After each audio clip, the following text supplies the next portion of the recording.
ஸ்லோவாக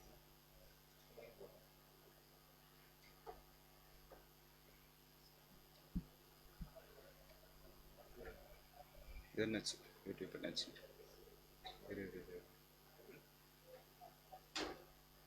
ஒரு வேளை லைவ் ஸ்டார்ட் பண்ணிட்டு மறுபடியும் புதுசாக போட்டுனா வரும். ஒன்றும் இல்லை. ஒரே டைம் ஆயிடுச்சு. 7:17.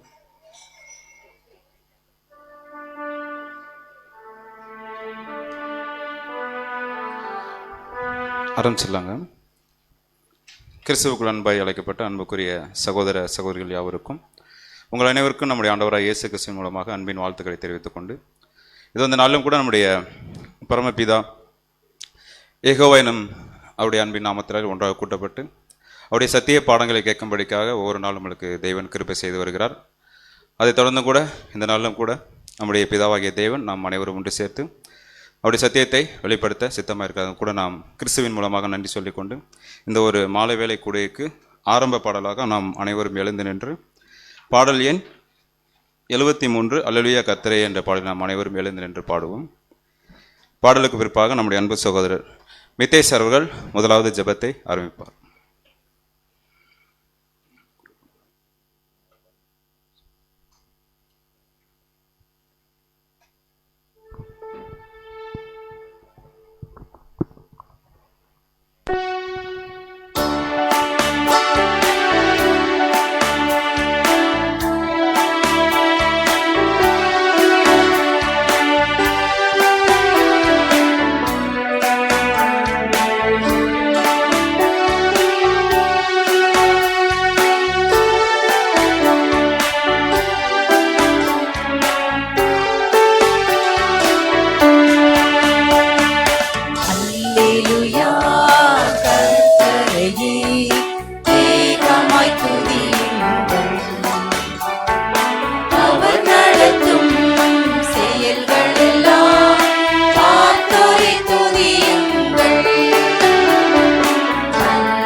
அமைதியாய் கல்மனதை உரைப்போரை துதியுங்கள்.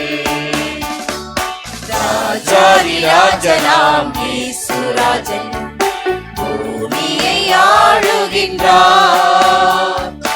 அல்லேலூயா அல்லேலூயா தேவனை துதியுங்கள்.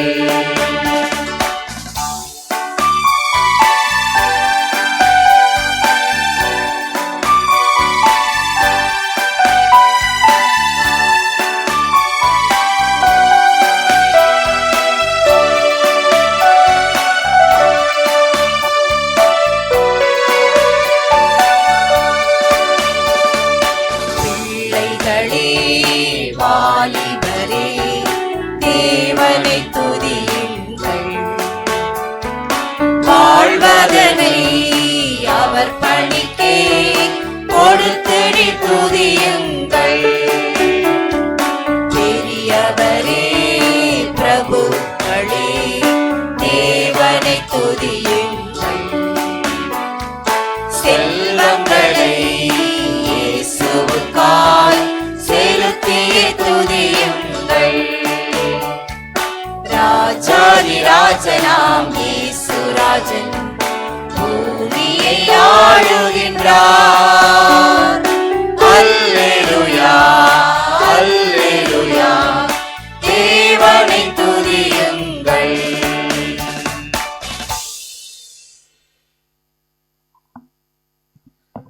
அன்பு சகோதரர் மித்தேஷ் அவர்களை ஜெபிக்கும்படியாக முன்னடைக்கிறோம்.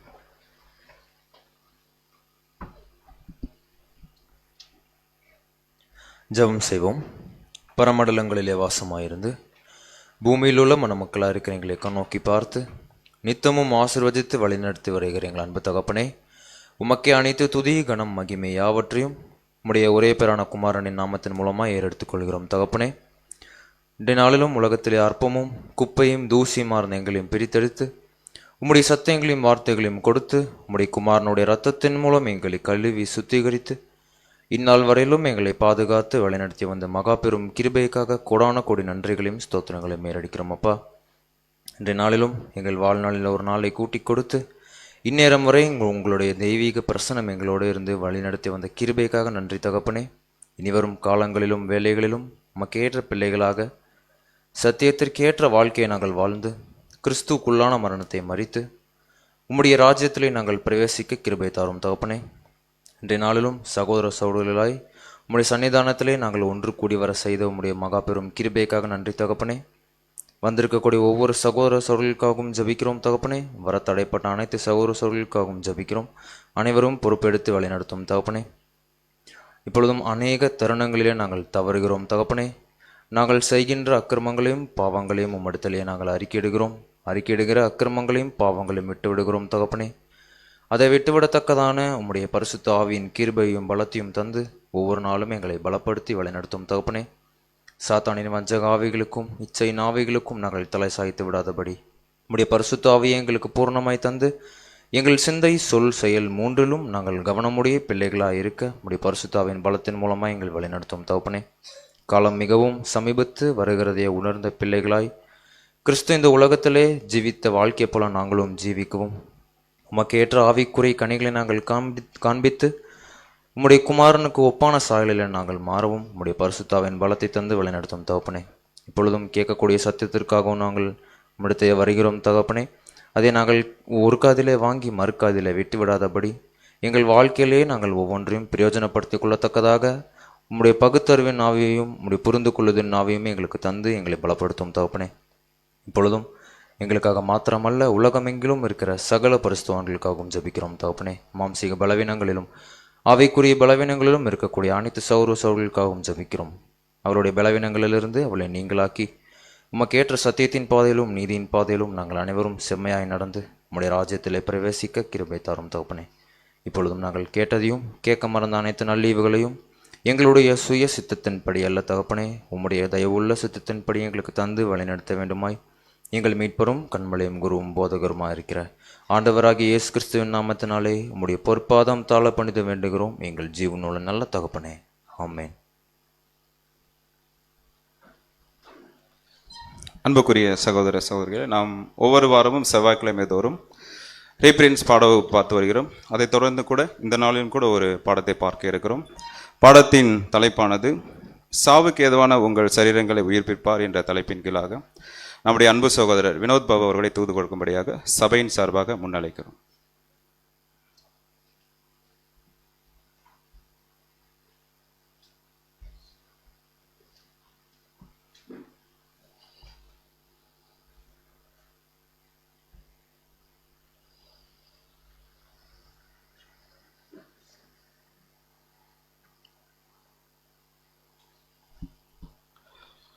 கிறிஸ்து இயேசுவுக்குள் மிகவும் அன்பாக அழைக்கப்பட்ட அன்பு சகோதர சகோதரிகளே, உங்கள் யாவருக்கும் கிறிஸ்து இயேசுவுக்குள்ளான அன்பையும் வாழ்த்துக்களையும் இந்த ஒரு மாலை பொழுதிலே தெரிவித்துக்கொண்டு, தேவன் நம்மேல் வைத்த ஓரளவற்ற ஒரு கிருபை இந்த ஒரு நாளையும் கூட நம் வாழ்நாட்களே கிருபையை சேர்த்து கொடுத்து, விசேஷமாக இந்த ஒரு மாலை நேரத்திலும் அவருடைய சத்திய வார்த்தைகளை நாம் அறிந்து கொள்ளும்படி நம்மை கூட்டிச் சேர்த்த நம்முடைய பிதாவாகிய தேவனுக்கு மீண்டும் நம் ரட்சன் மூலம் துதிகளையும் நன்றிகளையும் எடுத்துக்கொண்டு, சகோதரர் அறிவித்த வண்ணமாக இந்த ஒரு நாளிலும் கூட நாம் தியானிக்க இருக்கக்கூடிய ஒரு பாடத்தோட ஒரு தலைப்பு, நம்முடைய மூத்த சகோதரர் எழுதிட்ட ரீப்ரின்ஸ் நம்பர் 5035.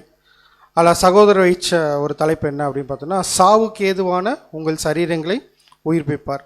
ஸோ இந்த ஒரு ஆர்டிக்கல் வந்து பார்த்திங்கன்னா முழுக்க முழுக்க இங்கிலீஷில் தான் இருக்குது. தமிழில் என்ன பண்ணப்படலை அப்படின்னா மொழிபெயர்க்கப்படலை.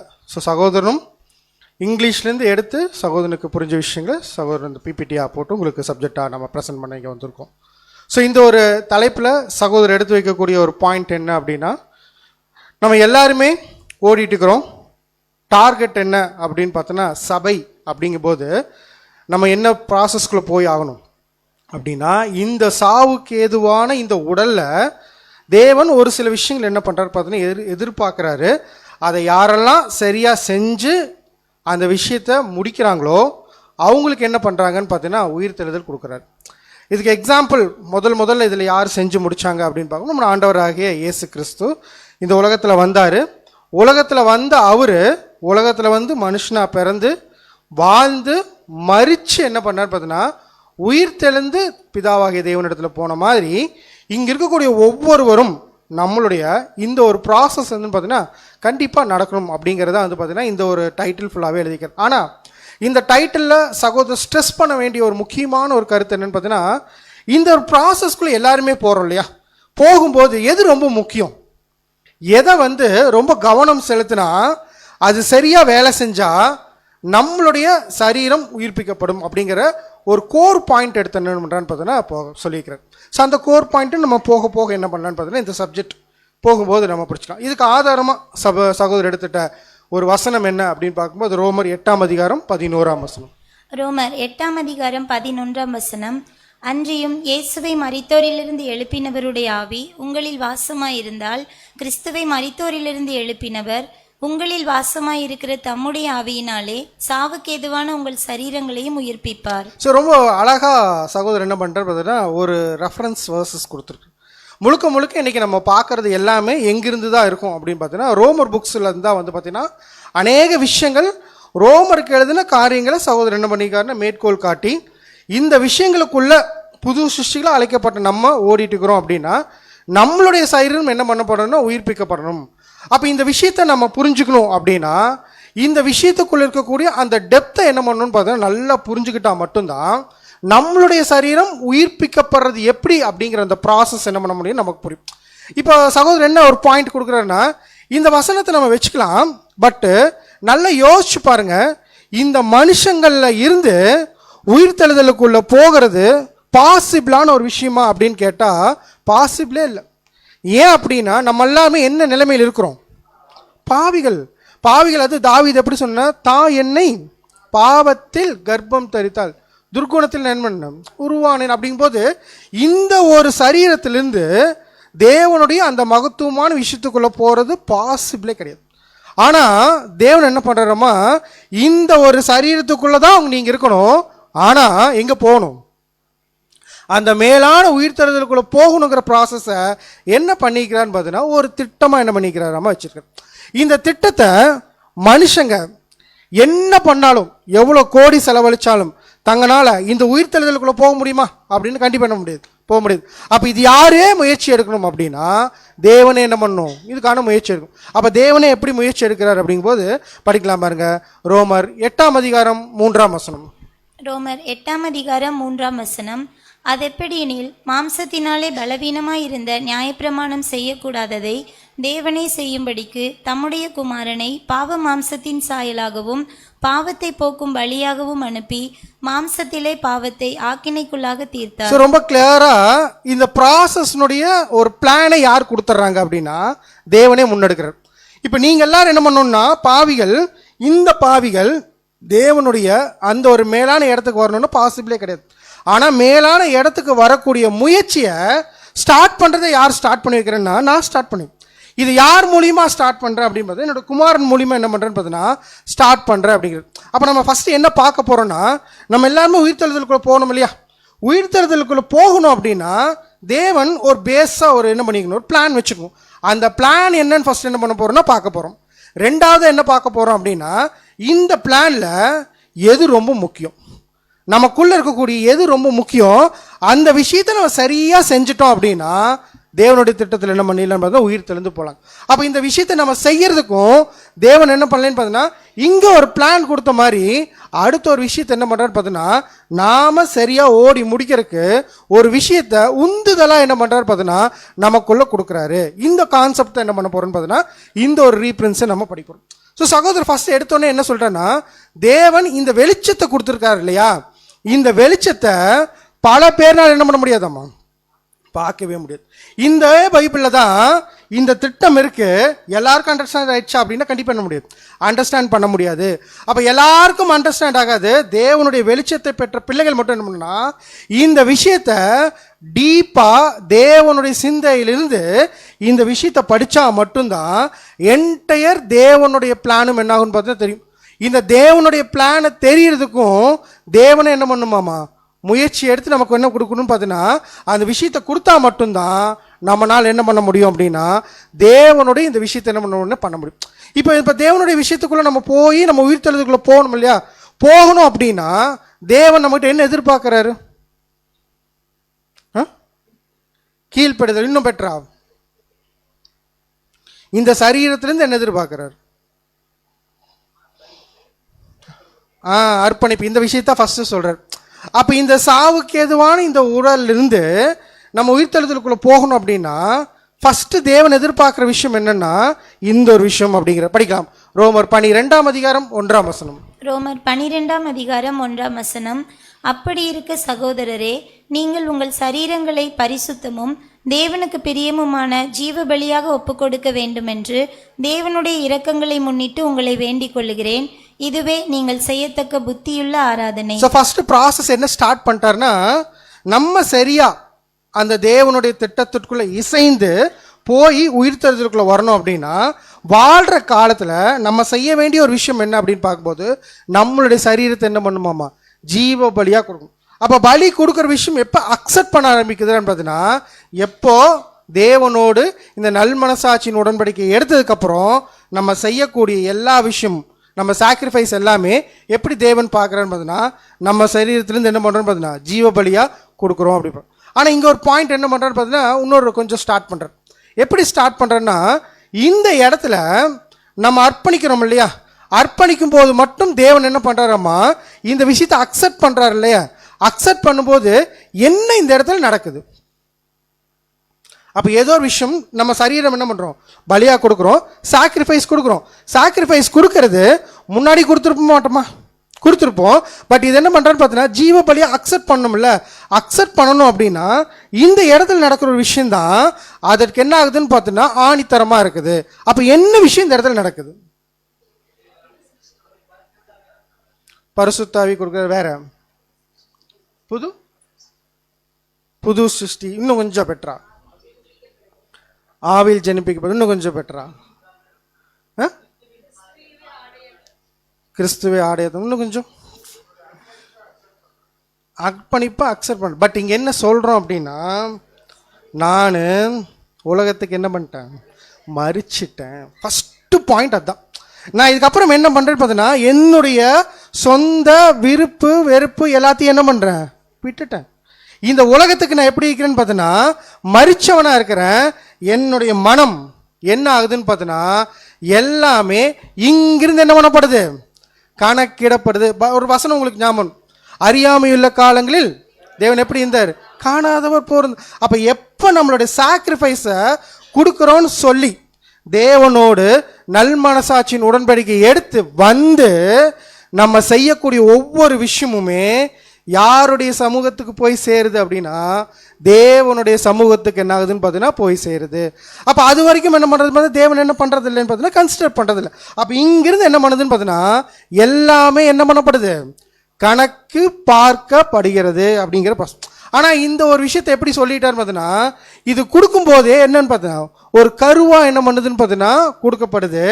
கருவா கொடுக்கப்படுறது என்ன பண்ணணும், வளரணுமா மறுரூபமாகணுமா, மறுரூபமாகணும். அப்போ அந்த விஷயத்தில் கொடுக்கப்படுற விஷயம் என்ன பண்ணணும் அப்படின்னு பார்த்தீங்கன்னா அந்த ஒரு சிந்தை, கிறிஸ்துவனுடைய சிந்தை தானே, அந்த கிறிஸ்துவனின் சிந்தை எங்கே செயல்படணும் அப்படின்னு பார்த்து நம்மளுடைய சரீரத்தை என்ன பண்ணணும், செயல்படணும். நம்மளுடைய சரீரத்தில் செயல்பட்டு நம்ம என்ன பண்ணணும் அப்படின்னு பார்த்தீங்கன்னா மறுரூபமாகணும். அப்படி மறுரூபமானாதான் நாம் என்ன பண்ண முடியும்னு பார்த்தீங்கன்னா அந்த மேலான உயிர்த்தெழுதலுக்குள்ள என்ன பண்ண முடியும், போய் சேர முடியுங்கிற இந்த ஒரு சின்ன விஷயத்தை என்ன பண்ணுறேன்னு பார்த்தீங்கன்னா கொடுக்குறேன். அதை தான் ரோமரில் வந்து பார்த்தீங்கன்னா ரொம்ப அழகா அந்த வசனத்தை என்ன பண்ணுறேன்னு பார்த்தீங்கன்னா மேற்கோள் காட்டுற படிக்கலாம். ரோமர் 8:4 மாம்சத்தின்படி நடவாமல் ஆவியின்படி நடக்கிற நம்மிடத்தில் நியாயப்பிரமாணத்தின் நீதி நிறைவேறும்படிக்கே அப்படி செய்தார். இப்போ என்ன விஷயத்தை ரெண்டு ஸ்ப்ளிட் பண்ணுறாருன்னா ரெண்டு விஷயம் இருக்கு. ஒன்று மாம்சத்தின்படி நடக்குது, அப்புறம் ஆவியின்படி நடக்கு. அப்போ இது ரெண்டும் என்ன ஆகுதுன்னு பார்த்தீங்கன்னா இருக்கு. நம்ம உலகத்துக்கு மறிச்சிட்டோம் அப்படின்னா நமக்குள்ள யாருடைய சிந்தை வந்தாச்சு, கிறிஸ்துவனுடைய சிந்தை வந்தாச்சு அப்படின்னா நம்ம என்ன ப்ராசஸின் படி நடந்துட்டு இருக்கிறோம், ஆவியின்படி என்ன பண்ணிட்டு இருக்கிறோன்னு பார்த்தீங்கன்னா நடந்துட்டு இருக்கிறோம். இந்த பாயிண்ட்டை என்ன பண்ணுறேன்னு பார்த்தீங்கன்னா சொல்லிட்டு இப்போ அடுத்த பாயிண்ட் என்ன சொல்கிறேன்னா இப்படி இந்த ப்ராசஸ் போயிட்டு இருக்குது இல்லையா, இந்த ப்ராசஸில் ரொம்ப கவனிக்க வேண்டிய விஷயம் என்ன அப்படின்னு பார்த்தீங்கன்னா 1 யோவான் 5:18. 1 யோவான் 5:18 தேவனால் பிறந்த எவனும் பாவம் செய்யான் என்று அறிந்திருக்கிறோம். தேவனால் பிறந்தவன் தன்னை காக்கிறான், பொல்லாங்கன் அவனை தொடான். என்ன பாயிண்ட் இங்க சொல்லிட்டாருன்னா தேவனால் பிறந்த எவனும் என்ன பண்ண மாட்டாங்க, பாவம் செய்யணும். அப்படின்னா கிறிஸ்துவனுடைய சிந்தையிலிருந்து என்ன வராது, பாவங்கிற விஷயம் என்ன ஆகுதுன்னு பார்த்தீங்கன்னா மேற்கொள்ள முடியாது. அப்போ அந்த ஒரு டைரக்ஷன் வந்து கரெக்டாக இந்த உடம்புல ஒர்க் ஆகுது அப்படின்னா பாவங்கிற விஷயம் என்ன ஆகாதுன்னு பார்த்தீங்கன்னா வெளியே வராது. அப்போ பாவங்கிற விஷயம் வெளியே வருதுன்னா இந்த பாடி எதை இயக்குதுன்னு அர்த்தம், மைண்டை என்ன பண்ணுதுன்னு பார்த்தீங்கன்னா இன்ஃப்ளூயன்ஸ் பண்ண ட்ரை பண்ணுதுன்னு அர்த்தம். அப்போ ஒரு விஷயத்தை செய்கிறோன்னா நமக்குள்ள நம்மளுடைய ஓன் தாட் இருக்கு, கிறிஸ்துவனுடைய சிந்தை இருக்கு. இப்போ இந்த ஓன் தாட்டை என்ன சொல்லிட்டோம், மறிக்கிறதுக்கு என்ன பண்ணிட்டேன், ஒப்பு கொடுத்தாச்சுன்னாச்சு. இப்போ யாருடைய சிந்தை நமக்குள்ள வந்தாச்சு, கிறிஸ்துவனுடைய சிந்தை வந்தாச்சு. அப்போ கிறிஸ்துவனுடைய சிந்தையிலிருந்து தான் எல்லா விஷயத்தையும் நம்ம என்ன பண்ணுறோம்னு பார்த்தீங்கன்னா செய்யணும். அப்போ எல்லா விஷயத்தையும் செய்கிறோம் அப்படின்னா பாவங்கிற விஷயத்துக்கு என்ன இல்லை, பாசிபிளே இல்லை. அப்போ பாசிபிளே இல்லைன்னா எதை அதிகமாக விரும்புவாங்க அப்படின்னா நீதிங்கிற விஷயத்தை என்ன பண்ணுவாங்களாமா அதிகமாக விரும்புவாங்க. அப்போ யாரெல்லாம் கிறிஸ்துவோடு நல்மனசாட்சியின் உடன்படிக்கை எடுத்து ஆவியினால் ஜெனிப்பிக்கப்பட்டு ஓடிட்டு இருக்கிறாங்களோ அவங்க வளர்ந்துட்டே வருவாங்க. இந்த வளர்ந்துட்டே வருவாங்க எதில் அதிகமாக வளருவாங்க அப்படின்னா நீதிங்கிற விஷயத்தில் என்ன பண்ணுவாங்களாமா அதிகமாக. அவங்க விரும்புகிறதே எதுவாக இருக்கும் அப்படின்னு பார்த்தீங்கன்னா நீதியாக தான் இருக்கும். நீதி செய்யறதுல அதிகமாக எப்படி இருப்பாங்கன்னு பார்த்தீங்கன்னா ரொம்ப சுறுசுறுப்பாக இருப்பாங்க. அப்போ நீதி செய்கிறது சுறுசுறுப்பாக இருக்கும்போது அந்த கிறிஸ்துவ சிந்தை என்ன ஆகிட்டே இருக்கும், வளர்ந்துட்டு. இப்போ இந்த நீதிங்கிற விஷயத்தை எப்படி நம்ம புரிஞ்சுக்கலாம், எப்படி தெரிஞ்சுக்கலாம், நமக்கு என்ன வளரணும் அப்படின்னா என்ன வேணும் அப்படின்னா நீதியில் என்ன பண்ணணும், கடைப்பிடிக்கணும், தெரிஞ்சுக்கணும், வளரணும். இது எப்படி போய் தெரிஞ்சுக்கலாம், புரியல, அதுதான் எப்படின்னு கேட்குறேன்.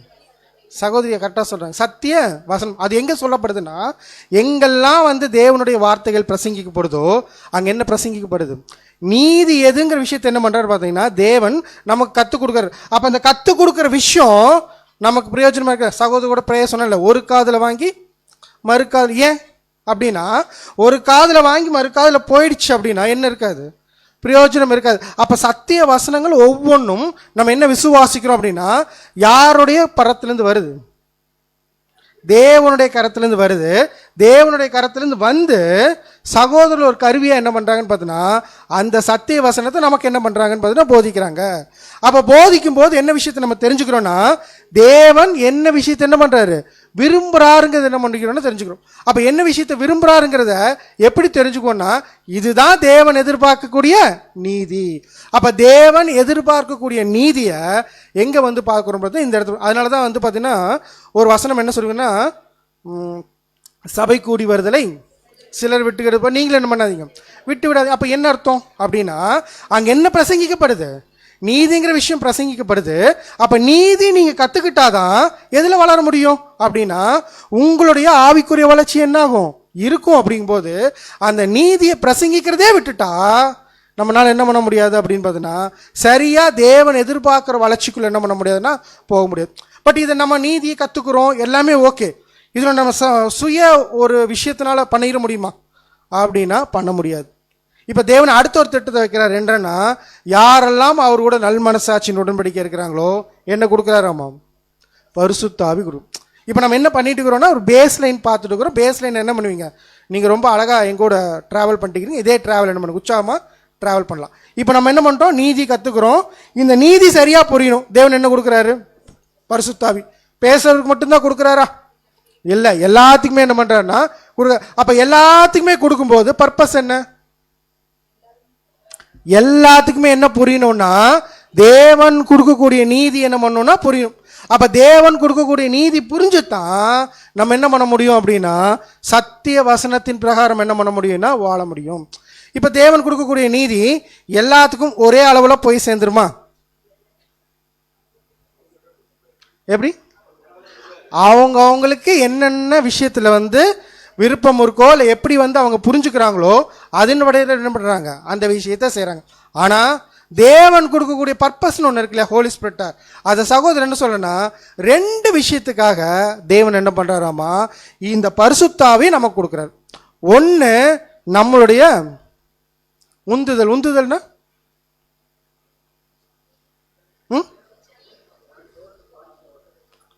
உந்துதல்னா எப்படின்னா இன்னும் அதிகமாக என்ன பண்ணணும் பிரியாசப்பட்டு அதை என்ன பண்ணணும்னா தேடி போறதுக்கு நம்மளை இயக்கக்கூடிய ஒரு விஷயமா என்ன ஆகுதுன்னு பார்த்தீங்கன்னா பரிசுத்தாவே இருக்கு. ரெண்டாவது விஷயம் என்ன அப்படின்னு பார்த்தீங்கன்னா ரொம்ப எனர்ஜெட்டிக்கா சுறுசுறுப்பா தேவன் கொடுக்கக்கூடிய அந்த விஷயத்தை கத்துக்கிறதுக்கு வரும் தெரியுமா அந்த விஷயத்துக்கும் எதுதான் உதவியா இருக்கு அப்படின்னு பார்த்தீங்கன்னா தேவன் கொடுக்கக்கூடிய இந்த பரிசுத்தாவி என்ன பண்ண யூஸ் ஆகும். அப்போ தேவன் ரொம்ப அழகா ஒரு பிளான் போட்டிருக்காரு. நம்மளுடைய சரீரத்திலிருந்து என்ன பண்ணணும்னு பார்த்தீங்கன்னா உயிர்ப்பிக்கப்படணும். உயிர்ப்பிக்கப்படும் போது தேவன் என்ன பண்ணுறாருன்னு ஒரு பிளான் கொடுக்குறாரு. அந்த பிளான்ல அவரோட நல் மனசாட்சி படிக்கிறோம். நீதி விரும்புகிறோம். நீதி விரும்புறது புரிஞ்சுக்கிறதுக்கு என்ன பண்ணுறாருன்னா பரிசுத்தாவி கொடுக்குறாரு. உந்துதலுக்காகவும் அதுக்கப்புறம் என்னன்னு பார்த்தீங்கன்னா ஒரு எனர்ஜெட்டிக்காக அந்த விஷயத்தை என்ன பண்ணணும்னு பார்த்தீங்கன்னா பண்ணுறதுக்காகவும் என்ன கொடுக்குறான்னு பார்த்தீங்கன்னா இந்த பரிசுத்தாவி கொடுக்குறாரு. கூடவே இன்னொரு விஷயத்தையும் என்ன பண்ணுறேன்னா சகோதரர் ஆட் பண்ணுறாரு. கொஞ்சம் இங்கிலீஷில் இருக்கும் நம்ம படிச்சிடலாம். But the Lord's people would do well to cultivate the thought that if it be the Lord's will, they shall be able to do something in His service. If we have this confidence, every one of us can do much more than if we do not have it, for it gives new energy of mind and body. என்ன விஷயத்தை சொல்றாரு எனக்கு புரிஞ்சது இருக்கட்டும் உங்களுக்கு புரிஞ்சது சொல்லுங்க. யாருக்குமே இங்கிலீஷ் தெரியாதாட்டா இருக்கு. என்ன சொல்கிறேன்னா இது எதில் அதிகமாக வளர்ச்சி இருக்கணும் நம்மளுடைய சிந்தையில். அப்போ அந்த சிந்தையில் எந்த அளவுக்கு நமக்குள்ள அந்த மாற்றங்கள் எதிர்பார்க்குதோ மாற்றங்கள் நடக்குதோ அந்த விஷயத்தை என்ன பண்ணுறோன்னு பார்த்தீங்கன்னா சரியாக செய்யும்போது தேவனுடைய எதிர்பார்க்கக்கூடிய விஷயத்தெல்லாம் என்ன பண்ணணும்னா கரெக்டாக என்ன பண்ணணும்னா செய்வோம். இந்த மைண்டு சொல்லக்கூடிய விஷயத்தை என்ன பண்ணணும்னு பார்த்தீங்கன்னா உடல் என்னாகும் கேட்கும். நம்மளுடைய மைண்டு சொல்கிறது இல்லை கிறிஸ்துவனுடைய சிந்தையிலேருந்து என்ன சொல்லுதோ அந்த விஷயத்த உடல் என்ன பண்ணணும்னு பார்த்தீங்கன்னா சரியாக கேட்டு அந்த சாக்ரிஃபைஸ் என்ன பண்ணணும்னு பார்த்தீங்கன்னா கொடுக்கும். இந்த பாயிண்ட் ஏன் இங்கே சொல்லி முடிக்கிறாருன்னா இதுக்கப்புறம் ஒரு புதுசாக ஒரு டாபிக் ஓப்பன் பண்ணுறாரு. எப்படி டாபிக் ஓப்பன் பண்ணுறேன்னா இங்கே கவனிக்க போது என்ன ஒரு விஷயத்த சொல்கிறேன்னா தேவனுடைய என்டையர் பிளானில் கரெக்டாக இருக்குது. பட் இந்த என்டையர் பிளானில் கடைசி என்ன சொல்லி முடிக்கிறேன்னா எதில் வந்து அதிகமாக முயற்சி தேவைப்படுது அப்படிங்கிறன்னா சிந்தையில் என்ன பண்ணுறாரு முயற்சி தேவைப்படும் போது இப்போ என்ன பாயிண்ட் அடுத்து கொண்டு வந்து வைக்கிறேன்னா illustration of the power of mind over body. ஒரு மனுஷன் இருக்கிறான் அப்படின்னா அந்த மனுஷனுடைய மூளை எந்த அளவுக்கு பவர்ஃபுல் அவனுடைய உடம்ப இயக்கிறதுக்கு. இந்த கான்செப்டை ஃபர்ஸ்ட் என்ன பண்றாரு பார்த்தீங்கன்னா புரியுற மாதிரி என்ன பண்றாருன்னா ஒரு சில ப்ராக்டிக்கல் எக்ஸாம்பிள் வச்சு சொல்றாரு. இப்போ நம்மகிட்ட ஒரு கேள்வி கேட்கலாம், நம்மளுடைய உடல் வலிமையானதா மனது வலிமையானதா? திரும்ப கேட்குறேன், மைண்டு தான் வலிமையானதுன்னா எப்படி? ஒரு எக்ஸாம்பிள் சொல்லுங்களேன். ஏன்னா நம்ம அடுத்த டாபிக் போகும்போது நீங்கள் எல்லாரும் பதில் சொல்லணும். என்னென்னு? சரி, நான் ஒரு எக்ஸாம்பிள், சகோதரர் சொன்ன எக்ஸாம்பிள் என்ன பண்ணுறேன்னு பார்த்தீங்கன்னா போடுறோம். சகோதரர் என்ன எக்ஸாம்பிள் எடுத்து வச்சிருக்கிறார் அப்படின்னா, ஒரு குழந்தை இருக்கு, அந்த குழந்தைக்கு என்ன இல்லை அப்படின்னு பார்த்தோன்னா உடம்பு சரியா இல்லை. உடம்பு சரியில்லைன்னொன்னே இந்த அம்மா என்ன பண்ணுவாங்க? யூஸ்வலாக மருந்து கொடுப்பாங்க, அப்புறமா என்ன பண்ண மாட்டாங்க, வெளியே விட மாட்டாங்க, பயங்கரமாக பாதுகாப்பாங்க, குல்லா போடுவாங்க, சொட்டர் போடுவாங்க, பயங்கரமாக என்ன பண்ணுவாங்க பார்த்தீங்கன்னா பேம்பரிங் பண்ணுவாங்க. பேம்பரிங் பண்ணணுன்னே அந்த குழந்தை என்ன ஆகிடும், அப்படியே வந்து பார்த்தீங்கன்னா அந்த சோம்பேறித்தனம் என்ன ஆகிடும் வந்துடும். அந்த குழந்தைக்கு சுயமாக என்ன பண்ணணும்னு பார்த்தீங்கன்னா அந்த விஷயத்துலேருந்து வெளியே வரணுங்கிற சிந்தை என்ன ஆகாதுன்னு பார்த்தீங்கன்னா வராது. இப்போ ஆக்சுவலி அவங்க என்ன பண்ணுறாங்கன்னு பார்த்தீங்கன்னா அந்த குழந்தையோட மைண்டில் என்ன சொல்லி கொடுத்துட்டே இருக்கிறாங்களாமா, உனக்கு என்ன இல்லை, உடம்பு சரியில்லை, ஏதாச்சும் தண்ணி குடிச்சா என்ன பண்ணுவாங்க, உடம்பு சரியில்லை நீ என்ன பண்ணு சுடுதண்ணி குடி. அடுத்து என்ன பண்ணுவாங்க, ஏதாச்சும் சாப்பிட்டா என்ன பண்ணுவாங்க, இதை சாப்பிடாத சளி பிடிச்சி. அப்போ அந்த விஷயத்த சொல்லி சொல்லி சொல்லி அந்த குழந்தையுடைய மைண்டுக்குள்ளே என்ன இறக்கி விட்டுருவாங்களாம்மா, உனக்கு என்ன சரியில்லை, உடம்பு சரியில்லை. சகோதரர் என்ன சொல்கிறேன்னா அந்த குழந்தைய 10 நிமிஷம் வெளியே விட்டாலே என்ன பண்ணிடுவான், அவன் சரியாயிடுவான்.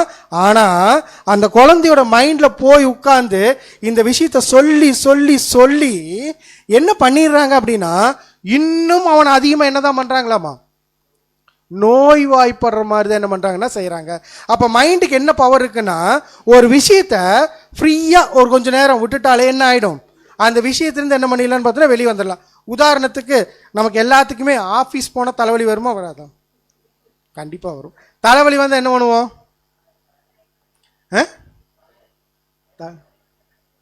புரியல, தலைவலிக்கு தைலம் போடுவோம், அப்புறம் என்ன பண்ணிடுவோம், மாத்திரை எடுத்துக்குவோம். சகோதரர் என்ன சொல்கிறேன்னா ஒன்றும் வேண்டாம், 10 நிமிஷம் ரிலாக்ஸாக என்ன பண்ணிடலாம், ஒரு ஃப்ரெஷ் ஏர் வாங்கிட்டு வந்தால் என்ன ஆகிடும், அந்த தலைவலி போயிடும். இன்னும் கொஞ்சம் டீப்பாக போய் சொல்லணும் அப்படின்னா ஒரு விஷயம் தலைவலி பயங்கரமாக இருக்குது, நமக்கு பிடிச்ச ஒரு விஷயத்தை அந்த இடத்துல என்ன பண்ணுறோன்னு பார்த்தீங்கன்னா பேசுகிறாங்க, பேசிகிட்டே இருக்கிறோம், அந்த தலைவலி இருக்குமா, சரியாயிடும். அப்போ ஏன் அப்படின்னா mind has power to cure என்ன பண்ணுறதாம் இட் செல்ஃப். அதுவே என்ன பண்ணும் அப்படின்னு பார்த்தீங்கன்னா தன்னை சரி பண்ணக்கூடிய பவர் எதுக்கு இருக்குது அப்படின்னா மைண்டுக்கு இருக்குது. அப்போ மைண்ட் பாருங்கள் சரியாக ஒரு விஷயத்த சரியாக நமக்கு பிடிச்ச மாதிரி செய்யும்போது அது சரியாக என்ன ஆகுதுன்னு பார்த்தீங்கன்னா உடலை இயக்க வைக்குது. அப்போ உடலை இயக்க வைக்கிறதுக்கான ஒரு சக்தி எதுக்கு ஜாஸ்தியாக இருக்குது அப்படிங்கிறன்னா இந்த மைண்டுக்கு என்ன ஆகுதுன்னு பார்த்தீங்கன்னா சரி. இப்போ ஃபர்ஸ்ட் எக்ஸாம்பிள். ரெண்டாவது எக்ஸாம்பிள் என்ன சொல்கிறோன்னா அந்த ஊரில் நடந்த ஒரு எக்ஸாம்பிள் என்ன பண்ணுறாரு அப்படின்னா சொல்கிறார்.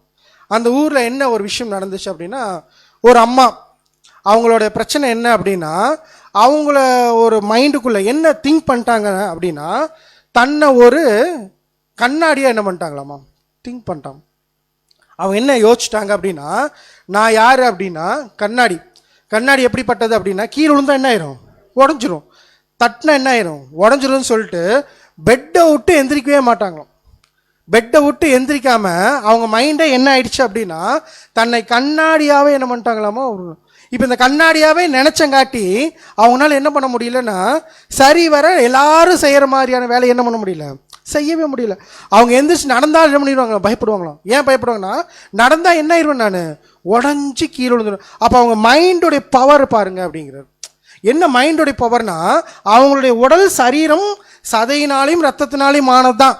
ஆனால் அவங்களோட மைண்ட் என்ன சொல்லி கொடுத்துருக்கு, அவங்களுடைய மைண்ட் என்ன சொல்லி கொடுத்துருக்குன்னா உங்களுடைய உடம்பு எதனால் ஆனது அப்படின்னா கண்ணாடினால் ஆனது. அப்போ கண்ணாடினால் ஆனதுன்னு உடனே அது முழுக்க கண்ணாடினால் ஆன மாதிரியே இவங்க என்ன பண்ணிக்கிறாங்க திங்க் பண்ணிக்கிறாங்க. ஆனால் ஆக்சுவலாக எப்படி தான் இருக்குன்னா ரத்தமும் சதியுமாக தான் இருக்குது. அப்போ மைண்டுக்குள்ள பவர் எப்படி இருக்குன்னு பார்த்தீங்கன்னா தான் என்ன நினைக்கிறோமோ அந்த நினைவினுடைய விஷயம் என்ன ஆகுதுன்னு பார்த்தீங்கன்னா உடம்பு ஃபுல்லாக டிரான்ஸ்ஃபர் ஆகி அதுவாகவே நம்ம என்ன பண்ணிடுறோம்னு பார்த்தீங்கன்னா திங்க் பண்ண ஆரம்பிச்சிடும். அவர் போட்ட அந்த எக்ஸாம்பிள் நான் அப்படியே போட்டிருக்கேன், படிக்கலாம். A woman believed in her mind that she was made of glass. Because of this false belief, she became very fearful. At first, she could sit up when someone helped her, but later her fear increased so much that she would not even sit up in bed. She stayed in bed for 1 or 2 years, not because her body was sick, but because her mind was controlling her actions. என்ன சொல்றாரு அப்படின்னா, எந்திரிச்சு கொஞ்ச நாள் உட்காந்துட்டு இருந்தாங்க, அது கூட என்ன பண்ண முடியலாமா, பண்ண முடியும். ஏன் அப்படின்னா அவங்களோட மைண்ட் என்ன சொல்லி கொடுத்துருச்சு, அவங்களுடைய உடம்பு கண்ணாடியினால் ஆனது. 2 வருஷம் அவங்க என்ன பண்ண முடியலன்னா எந்திரிச்சு நிற்கவும் முடியல, உட்கார முடியல. அப்போ அந்த அளவுக்கு அவங்களுடைய மைண்டு யாருடைய உடலை கண்ட்ரோல் பண்ணியிருக்குது அப்படின்னா அந்த சகோதரர் உடல் என்ன பண்ணியிருக்குன்னு பார்த்தீங்கன்னா கண்ட்ரோல் பண்ணியிருக்குது. சரி, என்ன ஒரு சொல்யூஷன் கொடுத்தாங்க, படிக்கலாம். The doctor later explained that her body was healthy. The real problem was her thinking and belief. One day, her relatives helped her stand in the middle of the room and told her clearly that nothing was wrong with her body. Only her attitude of mind was wrong. She was afraid at first and said she would break into pieces like glass. But when that did not happen and when she received encouragement, her fear slowly disappeared. அப்போ என்ன அங்கே நடந்திருக்கு அப்படின்னா doctor நல்லா கவனித்து பார்த்துட்டு என்ன சொல்லிட்டாங்களாமா, அவங்களுக்கு பிரச்சனை உடம்புல இல்லை, எதில், மைண்டில். அப்போ அவங்க மைண்டை மாற்றினா என்ன பண்ணிடலாம் அப்படின்னா அவங்கள சரி செஞ்சிடலான்னு சொல்லிட்டு ஒரு ரூமோட சென்டரில் கொண்டு நிற்க வச்சுட்டு என்ன பண்ணிட்டாங்களாமா, இப்போ நீ நட, உனக்கு ஒன்றும் ஆகாது, நீ நடந்தீங்கன்னா என்ன பண்ணிடலாம், சரியா இல்லைன்னு ஒன்று. அந்த அம்மா கொஞ்சம் கொஞ்சமாக என்ன பண்ணுதுன்னு பார்த்தீங்கன்னா நடக்க ஆரம்பிக்குது, ஒன்றுமே ஆகலை. இப்போ தான் அந்த அம்மாவுக்கு புரியுது நாம் என்ன இல்லை, கண்ணாடி இல்லை அப்படின்னு சொல்லி. அந்த மைண்டு சேஞ்ச் வந்தோடனே நார்மலாக என்ன பண்ணிட்டாங்கன்னு பார்த்தீங்கன்னா ஆகிட்டாங்க. அப்போ நீங்கள் கவனிக்க வேண்டிய விஷயம் என்னென்னா, ஒரு விஷயத்த மைண்டில் ரொம்ப ஆழமாக கொண்டு போய் வச்சுட்டா அதனுடைய தாக்கம் எங்கே வரைக்கும் இருக்குது அப்படின்னா நம்மளுடைய உடம்பு ஃபுல்லாக என்ன ஆகுதுன்னு பார்த்தீங்கன்னா இருக்குது. அதுக்கான எக்ஸாம்பிள் தான் என்னன்னா, இது ஒரு ரியல் டைமில் நடந்துச்சுன்னு சொல்கிறாங்க, பட் எந்த அளவுக்கு நமக்கு இருக்குதுன்னு சொல்லி என்ன பண்ணலன்னா தெரில. 3வது எக்ஸாம்பிள் என்ன சொல்கிறேன்னா, ஒரு ப்ரொஃபஸரை பற்றி. இப்போ இந்த ப்ரொஃபஸர் என்ன பண்ணுறாரு அப்படின்னா காலேஜுக்குள்ளே வரார். இப்போ இந்த காலேஜுக்குள்ளே வர ப்ரொஃபஸருக்கு என்ன பண்ணுவாங்க, எல்லாரும் விஷ் பண்ணுவாங்க இல்லையா. விஷ் பண்ண எல்லாருமே ஒரு விஷயத்தை என்ன பண்ணுறாங்களாமா இந்த ப்ரொஃபஸர்கிட்ட சொல்லிகிட்டே இருக்கிறாங்க. இது ஒரு டெஸ்ட்டாகவே என்ன பண்ணிக்கிறாங்கன்னா அவங்க எடுத்துருக்குறாங்க. நீ இப்படி தான்ப்பா இருக்க, இப்படி தான்ப்பா இருக்கிறேன்னு சொல்லிட்டு அந்த ப்ரொஃபஸருக்கு ஒவ்வொரு விஷயத்தை என்ன பண்ணிட்டுக்கிறாங்க சொல்லிகிட்டே இருக்கிறாங்க. உதாரணத்துக்கு உள்ளே வரும்போது என்ன சொன்னாங்க அப்படிங்கிறத நம்ம படிச்சிடலாம் பாருங்க. Some college boys wanted to test whether thoughts and suggestions could affect a person's physical condition. They decided to play a trick on their professor. As the professor was walking to school, each boy met him one after another and made the same kind of comment that he looked sick. என்ன பண்ண ஆரம்பிச்சாங்கன்னா லைனாக வராங்க. வர எல்லாருமே என்ன சொல்லிட்டாங்க அவர்கிட்ட அப்படின்னா, உங்களுக்கு எதுவும் உடம்பு சரியில்லாத மாதிரியே இருக்கு. ஆக்சுவலி அவர் நல்லா தான் வர்றாரு. நல்லா வரவர்கிட்ட என்ன சொல்ல ஆரம்பித்தாங்கன்னா, உங்களை பார்த்தா எப்படி இருக்குன்னு பார்த்தீங்கன்னா உடம்பு சரியில்லாத மாதிரி இருக்குன்னு ஒருத்தர் இன்னொருத்தர் என்ன பண்ணிட்டு இருக்கிறாங்கன்னா சொல்லிகிட்டே வராங்க. அவருடைய மைண்ட் எப்படி சேஞ்ச் ஆகுது அப்படிங்கிறது என்ன சகோதரர் சொல்கிறார், படிக்கலாம். At first, when the first boy told him he did not look well, the professor replied confidently that he felt fine. But as more boys met him and repeated similar remarks, saying he looked pale, weak and unfit to be at school, the idea slowly entered his mind. Hearing the same message again and again caused doubt and worry. என்ன பண்ண ஆரம்பிச்சுன்னா, ஒருத்தர் சொல்லும்போது என்ன பண்ணலாம், அவருக்கு அந்த விஷயம் சரியாகல. இப்போ 2வது ஒருத்தர் சொல்கிறார், அப்போது அவருக்கு என்ன பண்ணல. இப்போ 3 4 வரும்போது அவருக்கு என்ன டவுட் வந்துருச்சு, ஓ நம்மளுக்கு எப்படி தான் இருக்குது, உடம்பு சரியில்லை தான் போகலன்னு சொல்லிட்டு கொஞ்சம் கொஞ்சமாக அவரோட மைண்ட் என்ன சொல்ல ஆரம்பிச்சிச்சுன்னா, உனக்கு என்ன இல்லை, உடம்பு சரியில்லை, உனக்கு உடம்பு சரியில்லை, உனக்கு உடம்பு சரியில்லைன்னு சொல்லிகிட்டே இருக்கும்போது காலேஜ் விட்டு வெளியே வரும்போது அப்படி தான் போகிறாரம்மா, உடம்பு சரியில்லாமல் போகிறார்.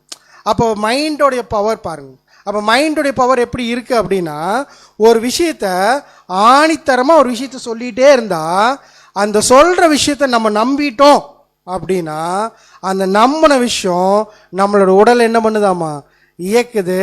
இயக்கிற விஷயம் என்ன ஆகுதுன்னு பார்த்தீங்கன்னா, என்ன இல்லையோ இருக்கா இல்லாட்டி கூட அது என்ன பண்ணுதுன்னு பார்த்தீங்கன்னா இருக்கிற மாதிரி என்ன பண்ணுதுன்னு பார்த்தீங்கன்னா கொண்டு வருது.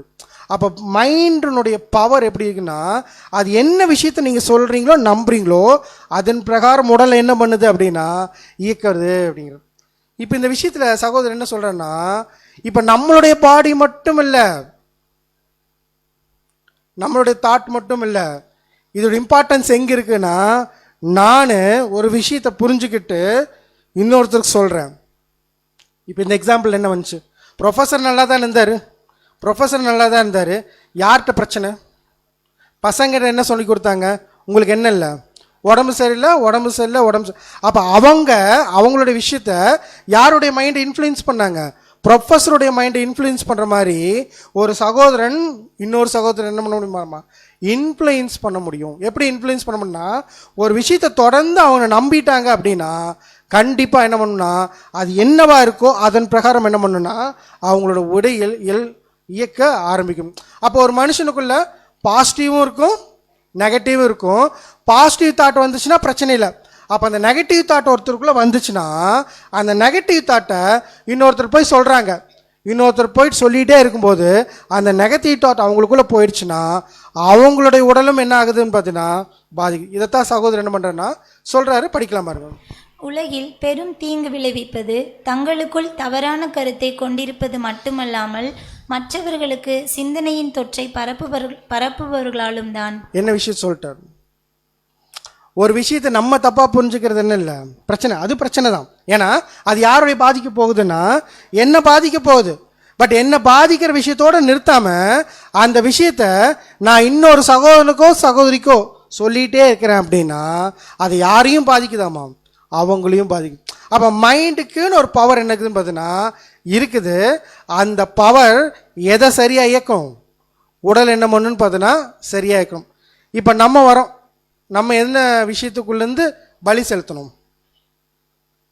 புதிய சிருஷ்டியினுடைய சிந்தையிலேருந்து என்ன பண்ணணும்னு பார்த்தீங்கன்னா பலி செலுத்தணும். எதை பலி செலுத்தணும்? கான்செப்டுக்குள்ளே திரும்பி வரேன், திரும்பி வந்துருங்க. ப்ராக்டிக்கல் எக்ஸாம்பிள்லேருந்து வெளியே வந்துருங்க. நம்ம பலி செலுத்தணுமா? எதை செலுத்தணும்? ரோமர் 12ஆம் அதிகாரம் 1ஆம் வசனம் என்ன சொல்லியிருக்கிறாரு? மாம்சத்தை என்ன பண்ணணும்னு பார்த்தீங்கன்னா செலுத்தணும். எந்த சிந்தையிலேருந்து செலுத்தணும்? புது சிருஷ்டியினுடைய சிந்தையிலேருந்து. அப்போ நம்ம பார்த்துருக்கோம், mind has power to operate என்னது உடம்பு அப்படிங்கும்போது, அப்போ மைண்ட் என்ன சொல்லி கொடுக்குதோ அதுதான் எது கேட்கும் அப்படின்னா சரீரம் என்ன பண்ணுதுன்னு பார்த்தீங்கன்னா கேட்குது. இப்போ நம்மக்கிட்ட என்ன மைண்ட் இருக்குது அப்படிங்கிறாருன்னா கிறிஸ்துவனுடைய சிந்தை. கிறிஸ்துவனுடைய சிந்தை நம்ம எதில் வாங்கியிருக்கோம்? நம்மளுடைய மாம்சத்தில் என்ன பண்ணிக்கிறோன்னா வாங்கியிருக்கோம். இப்போ இந்த கிறிஸ்துவனுடைய சிந்தையிலேருந்து இந்த மாம்சம் இயங்குது அப்படின்னா அது எப்படி இருக்கும்? ஒரு விழுந்து போன சரீரத்தில் இருக்கக்கூடிய மைண்டுக்கு இவ்வளோ பவர்ஃபுல் இருக்கு, இவ்வளோ விஷயத்தை அதனால செய்ய முடியும் அப்படின்னா கிறிஸ்துவனுடைய சிந்தையிலேருந்து ஒரு விஷயம் வரணும் அப்படின்னா அது எவ்வளோ பவர்ஃபுல். அதை தான் ஃபர்ஸ்ட் என்ன பண்ணுறேன்னா சகோதரர் வந்து எக்ஸ்பிளைன் பண்ணுறாரு. படிக்கலாம், ஃபர்ஸ்ட் பேராகிராஃப் மட்டும் படிக்கலாம். We should think about an important question. If the natural human mind has such a strong effect on the body, then what should be the effect on those who can say we have the mind of Christ? என்ன சொல்லிட்டார்? அந்த விழுந்து போன சரீரத்தில் இருக்கக்கூடிய அந்த மைண்டே ஒரு உடலை இவ்வளோ தூரம் இயக்க முடியுது அப்படின்னா இப்போ நமக்கு என்ன இருக்கு? கிறிஸ்துவனுடைய சிந்தை இருக்கு அப்படின்னா அந்த சிந்தையிலேருந்து வரக்கூடிய விஷயம் எவ்வளோ பவர்ஃபுல்லாக இருக்கும். ஃபர்ஸ்ட் என்ன பண்ணணுமாமா? அதை திங்க் பண்ணுமா. சரி, அது வருது இல்லையா, என்ன விஷயம் வரும் அப்படிங்கிறது செகண்ட் பேராகிராஃபில் கொடுத்துருக்குறேன், படிக்கலாம். The mind of Christ means having a loving, generous, kind and forgiving attitude toward others and being respectful, loyal and obedient toward God. Such a way of thinking should surely have a good and powerful effect on the body. சரி, நான் தமிழில் போட முடியல, கொஞ்சம் இங்கிலீஷில் தான் போட்டிருக்கேன். புரிஞ்சவங்க மட்டும் என்ன பண்ணலாம், கொஞ்சம் பதில் சொல்லலாம். அப்போ கிறிஸ்துவனுடைய சிந்தையிலேருந்து வரக்கூடிய விஷயம் என்ன சொல்லிக் கொடுக்குன்னா அன்புன்னா என்னன்னு சொல்லிக் கொடுக்கும், தயவுனா என்னன்னு சொல்லிக் கொடுக்கும், விட்டு கொடுத்தல்னா என்னன்னு சொல்லிக் கொடுக்கும். இது எல்லாமே என்ன ஒன்று பார்த்தீங்கன்னா கிறிஸ்துவனுடைய சிந்தையிலேருந்து வந்து என்ன பண்ணுமாமா நம்மளுடைய உடலை எந்த விஷயத்துக்குள்ளே கொண்டு போகணுங்கிறத எது சொல்லிக் கொடுக்குமாமா? அந்த சிந்தை சொல்லி கொடுத்து எப்படி தேவனுக்கு மரியாதையாக இருக்கிறது, எப்படி வந்து உண்மையுள்ளவர்களாக இருக்கிறது, எப்படி வந்து கீழ்ப்படி, இது எல்லா விஷயத்தையும் எங்கிருந்து வருமாமா? கிறிஸ்துவனுடைய சிந்தையிலேருந்து தான் என்ன பண்ணணும்னு பார்த்தீங்கன்னா வரும். அப்போ கிறிஸ்துவனுடைய சிந்தையிலேருந்து வரக்கூடிய விஷயங்கள் நம்ம அப்படியே இந்த ஆவியின் கனிகள் போட்டு பாருங்க, அன்பு, சந்தோஷம், சமாதானம், இதெல்லாம் தானே. இப்போ இதே விஷயத்துக்குள்ள ஒருவேளை கிறிஸ்துவனுடைய சிந்தை இல்லை, என் பாடியை கிறிஸ்துவின் சிந்தை ஆப்ரேட் பண்ணலை அப்படின்னா இப்போ இந்த பாடி ஆப்ரேட் ஆகணுமா? ஆப்ரேட் ஆகும்போது ஆப்ரேட் ஆகுதுங்கிறது எதை வச்சு புரிஞ்சுக்கலாம்? என்னோட வார்த்தைகளை வச்சு புரிஞ்சுக்கலாமா? ஒரு விஷயம் நம்மளுடைய வார்த்தைகளை வரணும்னா ஃபர்ஸ்ட் எங்கே வரணும்? மைண்டில். அப்போ மைண்டு கிறிஸ்துவோடைய மைண்டாக இருந்துச்சுன்னா ஒரு விஷயம் நடக்கும்போது அது என்ன சொல்லி கொடுக்கும்? அன்புனா எப்படி காமிக்கணும் ஒரு வாய்ப்பு கிடைச்சிருக்கு, செய். தேவனுக்கு கீழ்ப்படினா எப்படிங்கிறதுக்கு வாய்ப்பு கிடைச்சிருக்கு, செய். இதான சொல்லி கொடுக்கும். ஒருவேளை இதுக்கு எதிரான ஒரு விஷயத்த செய்கிறேன், அப்போ எது ஆப்ரேட் பண்ணுது? மைண்ட் ஆப்ரேட் ஆகலை, எது மட்டும் ஆப்ரேட் ஆகுதாம்மா? என் உடல் மட்டும் ஆப்ரேட் உடல் எப்படி ஆப்ரேட் ஆகுதுன்னா மாம்சத்துக்குரிய விஷயத்தை என்ன பண்ணுறேன்னு பார்த்தீங்கன்னா வெளிக்கொண்டு வரேன். அந்த மாம்சத்துக்குரிய விஷயத்தை எப்படி கொண்டு வருவேன்னா என்னோட வாயின் வார்த்தைகள் மூலிமா கொண்டு வருவேன், செய்கள் மூலிமா என்ன பண்ணுவேன்னு பார்த்தீங்கன்னா கொண்டு வருவேன். அப்போ எதுக்கும் லிங்கே இல்லை. கிறிஸ்துவனுடைய சிந்தைக்கும் என்னோட உடம்புக்கும் என்ன இல்லைன்னு பார்த்தீங்கன்னா லிங்கே இல்லை. கடைசியாக சொல்லுங்க.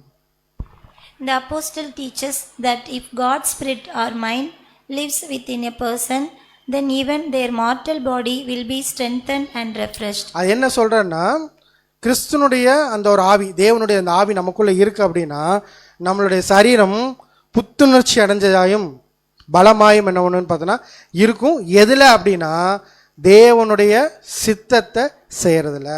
பாருங்க, இன்னொரு விஷயத்த சொல்கிறார். ரோமர் 8:10. ரோமர் 8:10. மேலும் கிறிஸ்து உங்களில் இருந்தால் சரீரமானது பாவத்தின் நிமித்தம் மரித்ததாயும் ஆவியானது நீதியின் நிமித்தம் ஜீவனுள்ளதாயும் இருக்கும். இப்போ இது தமிழில் தான் இருக்கு, நீங்கள் சொல்லுங்கள். இப்போ இந்த சப்ஜெக்டோடைய கான்செப்டோடு இதை வச்சு பார்க்கும்போது நமக்குள்ள என்ன இருக்கு? இந்த சரீரம் இருக்கு, சிந்தை யாருடைய சிந்தை? கிறிஸ்துவனுடைய சிந்தை. இப்போ இந்த விஷயத்தில் என்ன சொல்றார்? உங்களுடைய மாடிக்குள்ள கிறிஸ்துவனுடைய சிந்தை இருந்துச்சு அப்படின்னா உங்களுடைய சரீரம் எதுக்கு மரிச்சிடும்? பாவத்துக்கு மரிச்சிடும். ஒருவேளை ஆவியானது அந்த அந்த விஷயம் கிறிஸ்துவனுடைய சிந்தை இருக்கும்போது ஆவியானது எப்படி இருக்குமாமா? நீதி நிமித்தம் ஜீவனுள்ளதான். அப்போ நம்ம ஜீவனுக்குள்ளே போகிறோம் அப்படின்னா ஜீவனுக்குள்ளே போகும்போது ஃபஸ்ட்டு நமக்குள்ளே என்ன வந்துருச்சுன்னு பார்த்தீங்கன்னா கிறிஸ்துவனுடைய சிந்தை வந்துருச்சா? இந்த கிறிஸ்துவனுடைய சிந்தையை வச்சுக்கிட்டு நாம் எந்த அளவுக்கு நீதியில் வளர்றோமோ அந்த அளவுக்கு என்னுடைய சரீரம் பலி செலுத்தப்படுது. அடுத்து எது உள்ளுக்குள்ளே போயிட்டு இருக்குன்னு பார்த்தீங்கன்னா நான் நீதியை நிமித்தம் நித்திய ஜீவனுக்குள்ளே என்ன பண்ணிகிட்டே போயிட்டு இருக்கிறேன், ட்ராவல் பண்ணிட்டே போயிட்டு. அப்போ இந்த விஷயத்துக்குள்ளே எப்படி பார்க்கலான்னா நம்மளுடைய உடம்பு இருக்குது, மைண்ட் இருக்குது. இப்போ மைண்டு யாருது இல்லை, யாரோடது அப்படின்னா கிறிஸ்துவோடது. இப்போ இந்த கிறிஸ்துவோடைய மைண்டு எதை இயக்கணும்? நம்மளுடைய சரீரத்தை என்ன ஒன்றுன்னு பார்த்தோன்னா இறக்கணும். இந்த சரீரத்துக்குள்ளேருந்து பாவம்ங்கிற விஷயம் வருது அப்படின்னா நல்லா புரிஞ்சுக்கலாம் எதுக்கு லிங்க் இல்லை. சிந்தைக்கும் நமக்கும் என்ன பண்ணலன்னு பார்த்தோன்னா லிங்க் இல்லை. இதை ப்ராக்டிக்கலாக புரிஞ்சுக்கிற மாதிரி ஒரு எக்ஸாம்பிள் சொல்லணும்னா சவுல் எடுத்துக்கலாம். சவுல் என்ன பண்ணார் அப்படின்னா தேவனால் செலக்ட் பண்ணப்பட்டவர் தான், தேவனால் அபிஷேகம் பண்ணப்பட்டவர் தான், தேவன் முன்குறிக்கப்பட்டவர் தான். எல்லாமே சரியாக செஞ்சுட்டு இருந்தாரா? சவுல் என்ன பண்ணார்? தேவன் என்ன எதிர்பார்க்குறோ செஞ்சுட்டே இருந்தார். ஆனால் ஒரு இடத்துல தேவன் எதிர்பார்க்குற விஷயத்த என்ன பண்ணிட்டார்? தள்ளிட்டு இப்போ யார் நினைக்கிற விஷயத்த செய்ய ஆரம்பிச்சிட்டார். அவர் நினைக்கிற விஷயத்த. அப்படி என்ன பண்ணார்? சாமுவேல் என்ன சொன்னார்னா நீ அந்த இடத்துல என்ன பண்ணு, வெயிட் பண்ணுங்க. அப்போ வெயிட் பண்ணணுங்கிறது யாருடைய கட்டளை அப்படின்னா தேவனுடைய கட்டளை. வெயிட் பண்ணாரா? இல்லை. இப்போ அவருடைய சொந்தத்தில் என்ன பண்ணுறான்னு பார்த்தீங்கன்னா ஒரு முடிவு எடுக்கிறாரு. முடிவு எடுத்தோன்னே ஸ்பிரிட் என்ன ஆயிடுச்சு? மாறிடுச்சு. இப்போ ஸ்பிரிட்டு மாறின மாதிரி இப்போ இது அப்படியே புது சிருஷ்டிகளுக்கு என்ன பண்ணலாம்? அப்ளை பண்ணிக்கலாம். இப்போ புது சிருஷ்டிகளும் யாரால் செலக்ட் பண்ணப்பட்டவங்க? தேவனால் செலக்ட் பண்ண. யாருடைய சிந்தைக்குள்ளே இருக்கிறோம்? கிறிஸ்துவனுடைய சிந்தைக்குள்ள இருக்கும். அப்போ கிறிஸ்துவனுடைய சிந்தைக்குள்ள இருக்கக்கூடிய விஷயத்த நான் சரியாக செய்கிற வரைக்கும் தேவனுடைய ஆவி எனக்குள்ள என்ன ஆகிட்டே இருக்கும்? வேலை செஞ்சுட்டே இருக்கும். ஒருவேளை என்னுடைய சித்தத்தை எடுத்து முன்னால் வைக்கிறேன், எது கீழே போக ஆரம்பிக்கும்? ஸ்பிரிட் என்ன ஆக ஆரம்பிக்குன்னு பார்த்தீங்கன்னா கம்மியாகும். இது நல்லா புரிஞ்சுக்கிற மாதிரி ஒரு எக்ஸாம்பிள் யார் எடுத்து வைக்கிறேன்னா நல்லா பாருங்க. இந்த இடத்துல கிறிஸ்துங்கிற என்ன பண்ணுறேன்னா நான் என்ன செய்ய வரேனாரு? தேவனுடைய சித்தத்தை செய்ய வரேன்னு சொல்லி என்ன பண்ணார்னா வந்தவர் பேப்டிசம் எடுத்தார். தேவன் என்ன கொடுத்தாரு? பரிசுத்தாவி கொடுத்தாரு. பரிசுத்தாவி கொடுத்ததுக்கப்புறம் அடுத்த நாளே உயிர் தெழுந்துட்டாரா? இல்லை. என்ன பண்ணாரு? ஒரு 3 வருஷம் யாருக்காக வாழ்ந்தார்னா தேவனுடைய சித்தத்தை செய்யறதுக்காக வாழ்ந்தார். இப்போ இந்த தேவனுடைய சித்தத்தை செய்யறதுக்காக வாழும்போது ரொம்ப ஈஸியாக, ரொம்ப ஃப்ரீயாக, எந்த பிரச்சனையுமே இல்லாமல் தேவனுடைய சித்தத்தை ரொம்ப அழகா செஞ்சுட்டு போயிட்டாரு கிறிஸ்து. கரெக்டா? இல்லை, என்ன வந்துச்சு? பாடுகள், நிந்தைகள், அவமானங்கள். இதெல்லாம் ஏன் தேவன் கொடுக்கணும்? அப்படியே பேப்டிசம் எடுத்தாரு, வாழலாம். என்னை மாதிரியே நானும் வாழ்ந்துட்டு தான் இருக்கேன், வாழ்ந்துட்டே இருக்கிறேன். வாழ்ந்து முடிச்சதுக்கப்புறம் நான் என்ன பண்ணலாம்? உயிர் திறந்து போயிடலாம். இதில் ஏதாச்சும் இருக்கா? இல்லை. அப்போ ஒரு விஷயம் என்ன பண்ணணும்னு பார்த்தீங்கன்னா, டெஸ்ட் பண்ணணும், ப்ரூவ் பண்ணணும். சகோதரி கூட சண்டே பாடம் எடுத்தார் இல்லையா? பொண்ணு என்ன பண்ணணும்? டெஸ்ட் பண்ணணும். பொண்ணை என்ன பண்ணணும்னா டெஸ்ட் பண்ணி அது எந்த அளவுக்கு பியூரிட்டி இருக்குன்னு சொன்னா தான் அந்த பியூரிட்டி என்ன ஆகும்னு பார்த்தீங்கன்னா தெய்வீக சுபாவத்தை என்ன பண்ணும்? வெளிப்படுத்தும். இதே விஷயத்தை யாருக்கு கொடுத்தாருன்னா கிறிஸ்து கொடுத்தார். கிறிஸ்துக்கு எதுக்கு பாடுகள், நிந்தைகள், அவமானங்கள் வந்துச்சு? அவர் எந்த அளவுக்கு கீழ்ப்படுதலை காண்பிக்கிறாருங்கிற புரிஞ்சுக்கிறதுக்காக என்ன பண்றாருன்னா தேவன் எல்லா விஷயத்தையும் அனுமதிக்கிறார். எல்லா விஷயத்தையும் அனுமதிக்கும் போது கிறிஸ்து ஒவ்வொரு விஷயம் எப்படி பார்த்தாருன்னா இது யாருடைய சித்தம்? தேவனுடைய சித்தம். அங்க அவமானம் வந்துச்சு, நான் இந்த ஓட்டத்தில் இருக்க மாட்டேன், போயிடுவேன் அப்படின்னாரா? இல்லை. என்ன பண்ணார்னா வித்ஸ்டாண்ட் பண்ணி காமிச்சாரு. பொண்ணா என்ன பண்ணார் பார்த்தீங்கன்னா மின்னாரு. தேவன் என்ன பண்ணாராமா கடைசியா அவர் என்ன பண்றாரு? உயிர் தெளிந்து மேலே கொண்டு வர்றார். இப்போ இவர் யார் நமக்கு? மாதிரி, முன்மாதிரி. இப்போ இந்த முன்மாதிரியின் போது நம்மளுடைய உடலும் என்ன பண்ணும்னா தேவனுடைய பிளான் கரெக்டு, எல்லாமே இருக்கு கரெக்டு. இப்போ தேவனுடைய பிளான்ல முன் குறிக்கப்பட்டவங்களாம் அபிஷேகம் பண்ணப்பட்டவங்களாம் என்ன பண்ணிட்டோம்? உள்ள வந்தாச்சு. உள்ள வந்த நமக்கு அடுத்து என்ன இருக்கும் அப்படிங்கிறன்னா பாடுகள், நிந்தைகள், அவமானங்கள் என்ன பண்ணணும்னு பார்த்தோன்னா இருக்கு. அப்போ ஒரு விஷயத்த சரியா நம்ம என்ன பண்ணணும்னு பார்த்தோன்னா கிறிஸ்துவனுடைய சிந்தையிலேருந்து என்ன பண்ணணுமாமா பார்க்கணும், கிறிஸ்துவனுடைய சிந்தையிலேருந்து பண்ணணும். அப்போ இந்த விஷயத்துல நம்ம பேப்டிசம் எடுத்ததுக்கப்புறம் தேவன் நம்மகிட்ட என்ன எதிர்பார்க்கிறாரு? பாடுகள், நிந்தைகள், அவமானம் இருக்கட்டும், வேற ஏதாச்சும் எதிர்பார்க்கிறாரா? நம்ம எல்லாருமே பேப்டிசம் எடுத்து ஓடித்தான் இருக்கிறோம். நம்ம கிட்ட தான் கேட்கிறேன். கரெக்டு, எக்ஸாக்டா சொல்லணும்னா பரிசுத்தம். ஏன் பரிசுத்தம்னா பரிசுத்தம் இல்லாமல் தேவனை தரிசிப்பது கூடாது. அப்ப பரிசுத்தம்னா என்ன? சரி, நம்ம பரிசுத்தம் கரெக்டு. பரிசுத்தம்னா என்ன? நம்ம சொல்றோம்ல நம்மளோட ட்ரெஸ் என்ன பண்ணிடக்கூடாது? கரைப்படைஞ்சிடக்கூடாது.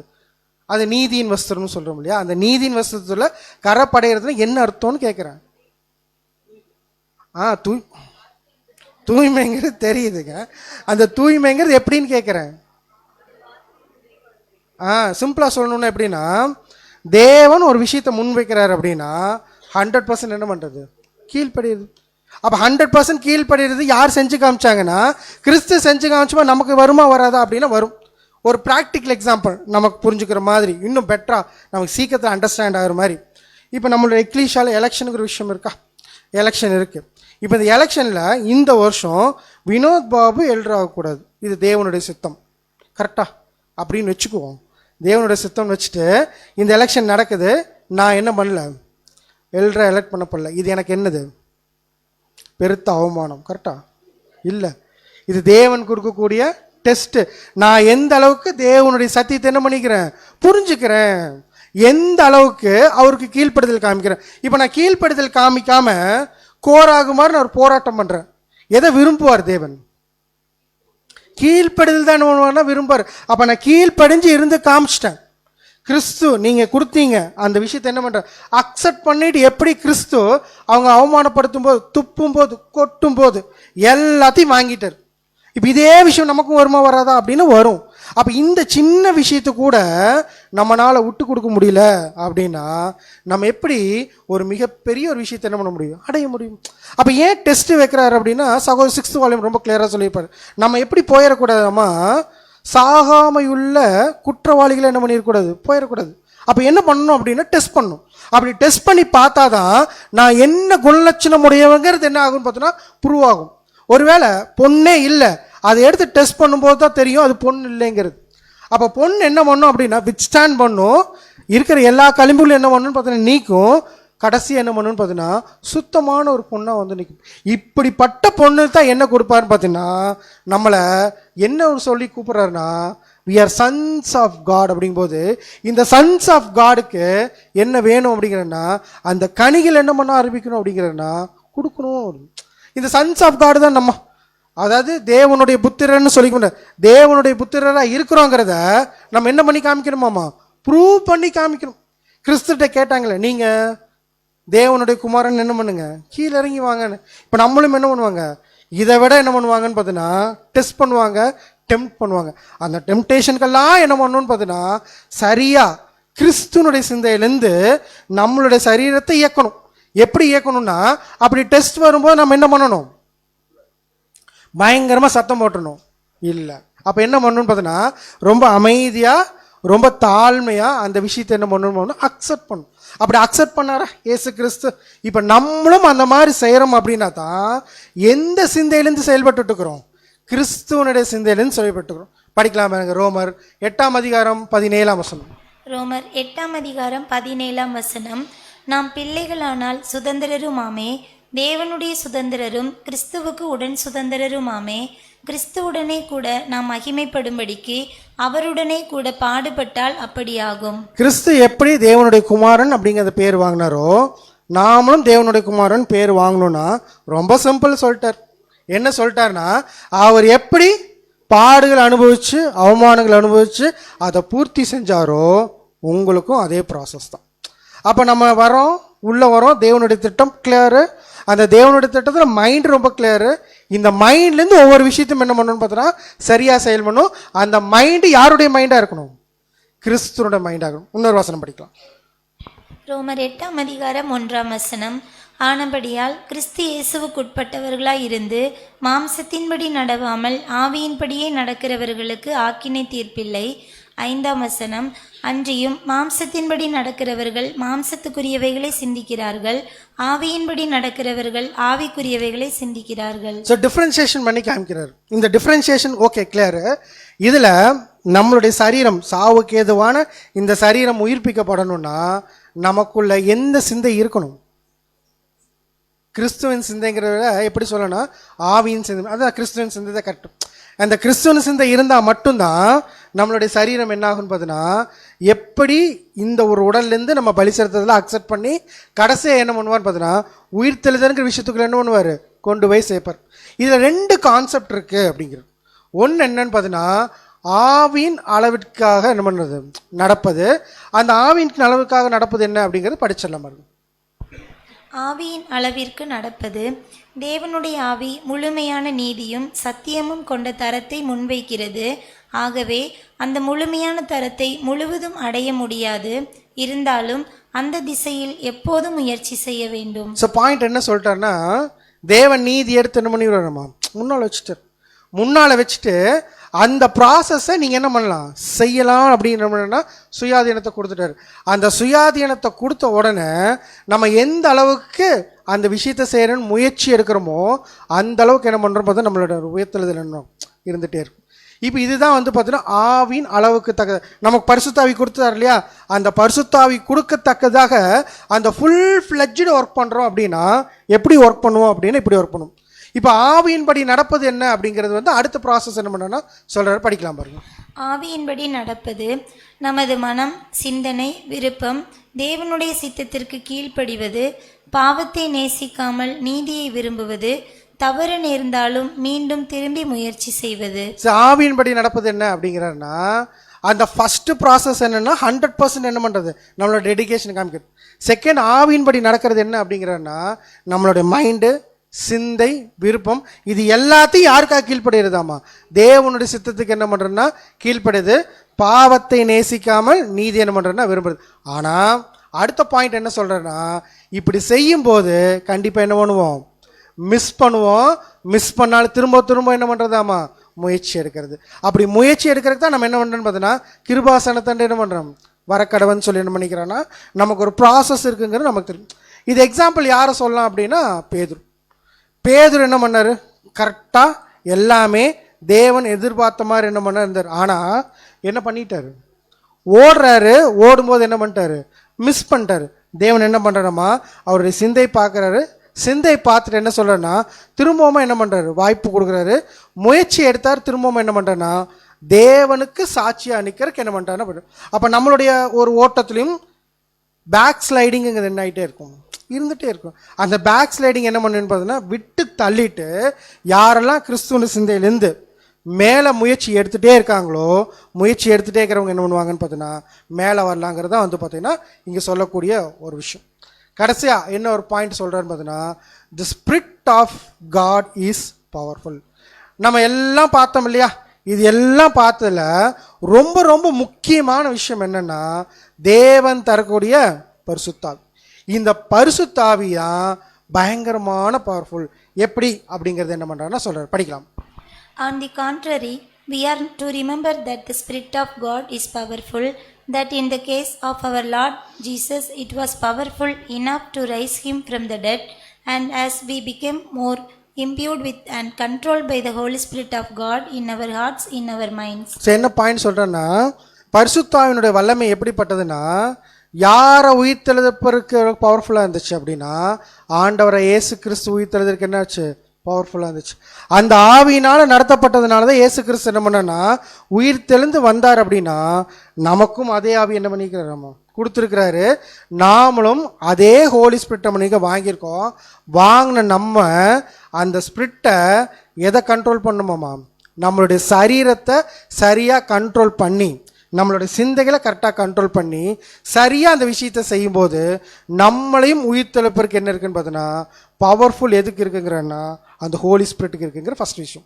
ரெண்டாவது, The Lord will see our endeavor, our strenuous fighting to put off the old nature, to put off the works of the flesh, and to be clothed with the garments of righteousness suitable to our relationship to Him, and our success will be appropriate to our attainment of the mind or disposition of Christ, holy conformity to the will of the Father in all things. சரி, என்ன ஒரு point இங்கே சொல்கிறாருன்னா, நமக்குள்ளே என்ன இருந்துகிட்டே இருக்குமாமா, அந்த ஒரு ஃபைட்டுங்கிற விஷயம் என்ன இருக்குமானா இருந்துகிட்டே இருக்குமாமா. எது அப்படின்னா மாம்ச சிந்தை என்ன பண்ண களைச்சி போடுறோம். நம்ம எந்த அளவுக்கு இந்த மாம்ச சிந்தையை களைச்சி போடுறோமோ அந்த அளவுக்கு நம்ம இந்த நீதியின் வஸ்திரத்தை என்ன பண்ணிட்டு இருக்கோம்னா யாருக்கு உகந்ததாக கொடுத்துட்டு இருக்கிறோன்னு பார்த்தீங்கன்னா கிறிஸ்துக்கு உகந்ததாக என்ன பண்ணிட்டு இருக்கிறோன்னு பார்த்தீங்கன்னா மெயின்டைன் பண்ணிகிட்டே இருக்கிறோம். அப்போ இந்த விஷயத்தை நம்ம சரியாக அந்த நீதிங்கிற விஷயத்த சரியாக செய்ய செய்ய செய்யத்தான் நம்மளுடைய அந்த டிரான்ஸ்ஃபர்மேஷனுங்கிற விஷயம் என்னன்னு பார்த்தோன்னா போயிட்டே இருக்கும்.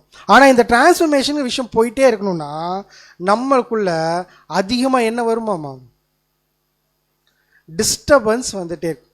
நம்ம படித்தோம் இல்லைங்களா சோர்வுங்கிற புக்கு. அப்போ அந்த சோர்வுங்கிறது என்ன ஆகும் வந்துட்டு, எப்படியெல்லாம் சோர்வு வரும், இதான் எண்டு. இப்போ நம்ம ஓடிட்டு இருக்கிறோம், நம்ம ப்ராசஸ் பார்த்துட்டோம், தேவன் பரிசுத்தாவி கொடுக்குறாரு பார்த்துட்டோம். ஏசு கிறிஸ்து உயிர்த்தெழுப்புனா அதே பரிசுத்தாவி நம்மளும் என்ன பண்ணுவோம் உயிர்த்தெழுப்பு. எப்போ அப்படின்னா என்ன தேவன் எதிர்பார்க்குறோம் அந்த நீதியை நம்ம செய்யும்போது, இதுதான் சொல்லியாச்சு. ஆனால் நம்மளை போக விடாமல் சோர்வுக்குள்ளே கொண்டு போவோமா, எப்படியெல்லாம் சோர்வு வரும்னு கேட்குறேன்.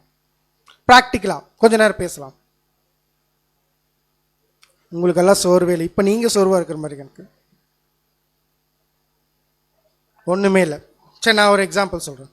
இந்த ஒரு ஓட்டத்தில் 100% யாரெல்லாம் பேப்டிசம் எடுத்தாங்களோ எல்லாருமே இதே சபையில் கடைசி வரைக்கும் கன்டினியூ பண்ணுவாங்க. ஏன்? அப்போ அது சோர்வா இல்லையோ? ஏன் சோர்வு? நம்ம என்ன பண்ணுறோம் அப்படின்னா உடன் சகோதரன் அன்பு காமிக்கிறோம். ஆனால் அந்த அன்பு காமிக்கும் போது அவங்களும் என்ன பண்ணுவாங்க, ஒரு விஷயம் இருக்குன்னா தேவன் அவங்களுக்கு என்ன கொடுப்பாரு, டெஸ்ட் அண்ட் ட்ரையல்ஸ் கொடுத்துட்டே இருப்பார். அப்போ அந்த டெஸ்ட் அண்ட் ட்ரையல்ஸ்குள்ள என்ன ஆகிடுன்னு பார்த்தீங்கன்னா இன்றைக்கி நமக்கு தெரியும் எத்தனையோ பேர் நம்மகிட்ட இருந்து என்ன பண்ணிகிட்டே இருக்கிறாங்க, பிரிஞ்சு போயிட்டே. நம்ம படிக்கிறோம் இல்லையா, தாவீது சொல்லணும் உன் பக்கம் 1000 பேரும் உன் பக்கம் 16. இப்போ இந்த ஓட்டத்தில் அந்த சகோதரனை பார்க்குறோம், நமக்குள்ள என்ன ஆகுது, சோர்வு வருது. இந்த சோர்வு அந்த சகோதரனை பாதிக்கும். என்ன பாதிக்கும்? இது ரெண்டு எது நடக்கும்? என்ன பாதிக்கும் இல்லையா? என்ன எப்படி பாதிக்கும்? நான் இன்னும் என்ன பண்ண முடியாது, தேவனுடைய அந்த ஆவிக்குரிய விஷயத்த நான் இன்னும் முந்துதலாக போகிறதுக்கு என்ன ஆகாதுன்னு பார்த்தீங்கன்னா விடாது. அந்த சோர்வு என்ன பண்ணு பார்த்தீங்கன்னா பாரு இவ்வளோ பெரிய ஆள் அவங்க என்ன பண்ணிட்டாங்க போயிட்டாங்க வரும். அப்போ கடைசி காலங்களில் தெரிந்து கொள்ளப்பட்டவர்களையும் வஞ்சிக்கத்தக்கதான விஷயம் கண்டிப்பாக. அப்போ எல்லாமே என்ன ஆகிட்டேன்னு பார்த்தீங்கன்னா நம்மளை இன்னும் அதிகமாக சோர்வுக்குள்ளே கொண்டு போகிற மாதிரி கடைசி காலங்களில் நிறைய விஷயங்கள் நடக்கும். நிறைய விஷயங்கள் நடந்தாலும் என்ன ஒரே ஒரு மைண்ட் இருக்கணும்னா என்னை அழைத்தவர் தேவன். என்னை என்ன சொல்லி அழைச்சிருக்காரு, பேர் சொல்லி அழைச்சிருக்கிறார். நான் எது செஞ்சாலும் இந்த கணக்கு நான் தான் யார்கிட்ட கொண்டு போய் கொடுக்கணும்? தேவன்கிட்ட கொண்டு போய் கொடுக்கணும். இன்னொரு சகோதரனை கொடுப்பாரா? இல்லை இன்னொரு சகோதரி கொண்டு வைப்பாங்க? இல்லை. இது என்ன, தேவன் என்னை கூப்பிட்டது. இப்போ இந்த விஷயத்த கூப்பிட்டு என்ன சொல்லிக்கிறேன்னா, பவுல் ரொம்ப கிளியராக சொல்றார் பிலிப்பியர்ல, நான் அவரையும் அவரோட உயிர்த்தெழுதலின் வல்லமை புரிந்து கொண்டு எப்படியாச்சு அந்த உயிர்த்தெழுதல் கூட நான் என்ன பண்ணணும், போகணும்னு சொல்லிட்டு அவர் பிரயாசப்பட்டார்ல. இதே தானே எல்லாத்துக்கும் இண்டிவிஜுவலாக ஒவ்வொருத்தருக்கும் என்ன இருக்குன்னு பார்த்தீங்கன்னா கணக்கு இருக்குது. நம்ம பார்த்தோம்ல. அப்போ அந்த கணக்கை நம்ம ஒவ்வொருத்தரும் என்ன பண்ணணும்னா கொடுக்கணும். நம்ம கொடுக்கும்போது இதை சோர்வாக போய் பார்த்துட்டோம் அப்படின்னா என்னைய இந்த உடலை என்ன பண்ண விடாதுன்னு பார்த்தீங்கன்னா பலி செலுத்த என்ன ஆகாதுன்னு விடாது. அப்போ பலி செலுத்தணும் அப்படின்னா ஃபஸ்ட்டு என் மைண்ட் என்ன பண்ணும், கிளியராக இருக்கணும். அப்போ கிளியராக எப்படி இருக்குன்னு பார்த்தீங்கன்னா தேவன் என்ன கொடுத்தாலும் ஃபஸ்ட் என்ன பண்ணணும், அக்செப்ட் பண்ணும். தேவன் என்ன பண்ணுன்னா, இது லூக்கால கடைசியாக வசனம் போட்டுப்பார், 11ஆம் அதிகாரம் 3ஆம் வசனம் வேணா படிச்சது. இந்த ஒரு வசனம் போடணும்னு நினைச்சேன், நான் மறந்துட்டேன். லூக்கா 11ஆம் அதிகாரம் 3ஆம் வசனம். எங்களுக்கு வேண்டிய ஆகாரத்தை அன்றென்றும் எங்களுக்கு தாரும். ஃபுல்லாக படி. எங்கள் பாவங்களை எங்களுக்கு மன்னியும், நாங்களும் எங்களிடத்தில் கடன்பட்ட எவனுக்கும் மன்னிக்கிறோமே. எங்களை சோதனைக்குட்பட பண்ணாமல் 13 படிங்க சார். 13 என்ன வசனம் இருக்குன்னு நான் அப்படியே சொல்லிடுறேன். தேவனுக்கு என்ன கொடுக்கணும் நல்லா தெரியுமா? ஒரு மகன் பொல்லாத, அதான் அந்த வசனம் 13ஆம் வசனம். பொல்லாதவர்களாகிய நீங்கள் உங்கள் பிள்ளைகளுக்கு நல்ல ஈவுகளை கொடுக்க அறிந்திருக்கும் போது பரமபிதாவானவர் தம்மிடத்தில் வேண்டிக் கொள்ளுகிறவர்களுக்கு பரிசுத்த ஆவியை கொடுப்பது அதிக நிச்சயம் அல்லவா என்றார். ஸோ பாயிண்ட் என்னன்னா, பரிசுத்த ஆவி எதுக்கு கொடுக்குறேன்னா தேவனுடைய விஷயம் என்ன ஆகணும், நமக்கு புரியணும். அப்போ அந்த புரியறதுக்கு என்ன பண்ணுறேன்னா அந்த விஷயத்த கொடுக்குறாரு. அப்போ எது நடந்தாலும் தேவன் கொடுக்கறது எப்படி இருக்கும், சரியானதாக இருக்கும். அப்போ தேவன் கொடுக்குறது சரியானதாக இருக்குங்கிற மைண்டு நமக்குள்ளே சரியாக இருந்தால் தான் இந்த மைண்டு உடலை இன்னும் என்ன பண்ணும், சுறுசுறுப்பாக ஓட வைக்கும். ஒருவேளை அப்படி இல்லை அப்படின்னா என்ன நமக்குள்ளே வந்துடும், சோர்வுங்கிற விஷயம் வந்துடும். இன்னும் அதிகமாக நான் எதை பண்ண முடியாதுன்னா தேவன் எதிர்பார்க்குற விஷயத்தை என்ன பண்ண முடியாதுன்னா பண்ண முடியாது. அப்போ மைண்ட் ஹேஸ் கண்ட்ரோல் ஓவர் நம்மளுடைய உடம்பு. இந்த உடலை சரியாக நம்ம பலி செலுத்தணும் அப்படின்னா ஃபஸ்ட்டு எது கிளியராக இருக்கணும், மைண்டு கிளியராக இருக்கணும். அந்த மைண்டு யாருடைய மைண்டாக இருக்கணும் அப்படின்னா கிறிஸ்துவனுடைய சிந்தையாக இருக்கணும். அப்போ கிறிஸ்துவனுடைய சிந்தை நம்மளுடைய உடலை இயக்குது அப்படின்னா அன்பு வரும், சந்தோஷம் வரும், சமாதானம் வரும். எது நடந்தாலும் இதை என்ன பண்ண மாட்டேன் அப்படின்னு பார்த்தோன்னா விட்டுற மாட்டேன். அந்த நிலை என்ன ஆகுன்னு பார்த்தோன்னா சரியானதாக இருக்கும். அப்படிங்கிற அந்த பாயிண்டோட என்ன பண்ணுறோன்னு பார்த்தோன்னா நம்ம இந்த சப்ஜெக்டை முடிக்கிறோம். ஸோ நம்மளும் கிறிஸ்துவோடு கூட இந்த ஒரு பிளானில் நம்ம என்ட்ராயிருக்கோம். தேவன் நம்மளையும் அழைச்சி என்ன பண்ணிக்கிறேன்னா இந்த ஒரு திட்டத்தில் இணைச்சிருக்கிறாரும் போது நம்ம சரியாக ஓடி கிறிஸ்துவோடு கூட அந்த 144,000 பேர்த்தில் ஒருத்தரா உயிர் தெளிந்து வர்றதுக்கு தேவன் தாமே நமக்கு கிருபை செய்வாராக. ஆமென்.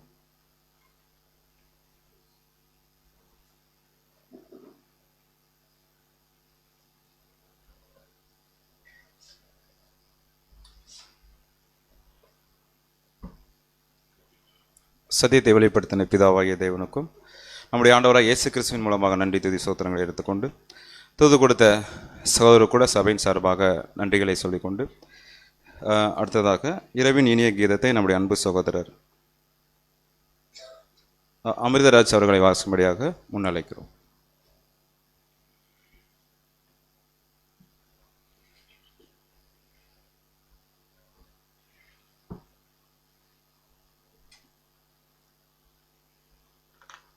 இன்றைய நாளுக்கான இறைவனின் கீதங்கள். நல்ல மேய்ப்பன் ஆடுகளுக்காக தன் ஜீவனையை கொடுக்கிறான். யோவான் 10:11. நமது கர்த்தர் தமது ஜீவனை தானே மனமுகர்ந்து கொடுப்பதை அனைவரும் அறிந்திருக்க வேண்டும் என்று விரும்பினார். குறிப்பாக அவருடைய சீடர்கள் அறிந்திருக்க வேண்டியது அவசியம். கர்த்தரை அவர்கள் வெகுவாக புகழ வேண்டும் என்று விரும்பவில்லை. மாறாக அவருடைய தியாக பலியின் மூலமாக பாவம், சாபம் ஆகிய தீமைகளிலிருந்து ஆதாமையும் மனு குலத்தையும் மீட்டார் என்பதை அவர்கள் அறிய வேண்டும் என்றிருந்தார். அவரில் விசுவாசம் வைக்க அவருடைய சீடர்கள் அவர்களுடைய அவருடைய உயிர்த்தெழுதலிலும் விசுவாசம் வைக்க வேண்டும். பிதா தம்முடைய குமாரனுடைய பலியை ஏற்று அங்கீகரித்து உயிர்த்தெழுப்பதற்குரிய அதிகாரத்தையும் வல்லமையையும் அவருக்கு அளித்தார். நம்முடைய கர்த்தராகிய இயேசு கிறிஸ்து தம்முடைய உயிர்த்தெழுதல் வரை சர்வ வல்லமையும் அதிகாரங்களும் பிதாவினுடையவை என்றே கூறினார். அவர் பிதாவின் சித்தத்திற்கு முழுமையாக கீழ்ப்படிந்தார். அப்படியே கீழ்ப்பட்டு இருக்கிறதாலே மந்தைகளுக்காக தன்னுடைய ஜீவனையும் கொடுக்கக்கூட முடிந்தது. அவருடைய அடிச்சுவட்டில் நடக்கிறவர்கள் யாவருக்கும் மேலான பாக்கியங்கள் வைக்கப்பட்டிருக்கும். ஜீவனை கொடுப்பதில் நம்பிக்கை உள்ளவர்களாய் நாம் இருக்க வேண்டுமென்றால் பிதாவிலும் அவருடைய இரட்சிப்பிலும் திட்டத்திலும் நாம் நம்பிக்கை கொள்ள வேண்டும். ஏனெனில் அது கிறிஸ்துவின் பலியில் ஆதாரப்பட்டிருக்கிறது. இந்த தெளிவான சிந்தனை தொடர்ந்து மனதில் இருக்குமே ஆனால் நமக்கு தேவையான ஒவ்வொரு சமயத்திலும் தேவ தயவும் தேவ பலமும் உதவியும் கிடைக்கும். ஆமென். சகோதரருக்கு நன்றி. சபைக்கான அறிவிப்புகள் வழக்கம்தோறும் நடைபெறும் யோபு வகுப்பு குறித்த நேரத்தில் அடைவரும் கூட சபைக்கு தெரியப்படுத்திக் கொள்ளப்படுகிறது. இந்த கூட இயக்க முடிவாக நம் அனைவரும் எழுந்து நின்று பாடல் எண் 94 உண்மையல்லாமல் எனக்கு யாரும் என்ற பாடலை மனவந்து எழுந்து நின்று பாடுவோம்.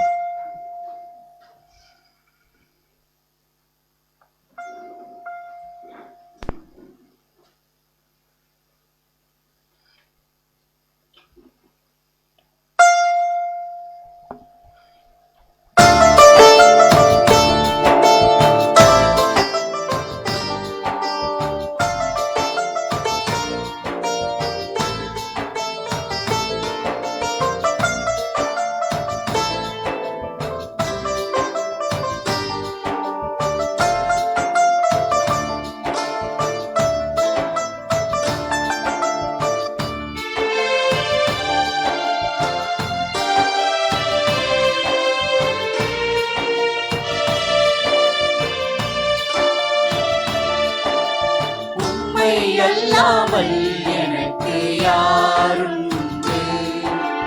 உம்மை அல்லாமல் எனக்கு யாருண்டு? உம்மை அல்லாமல் எனக்கு யாருண்டு? உம்மை அல்லாமல் எனக்கு யாருண்டு? என் இயேசையா அல்லேலூயா, என் இயேசையா அல்லேலூயா, என் இயேசையா அல்லேலூயா, என் இயேசையா அல்லேலூயா.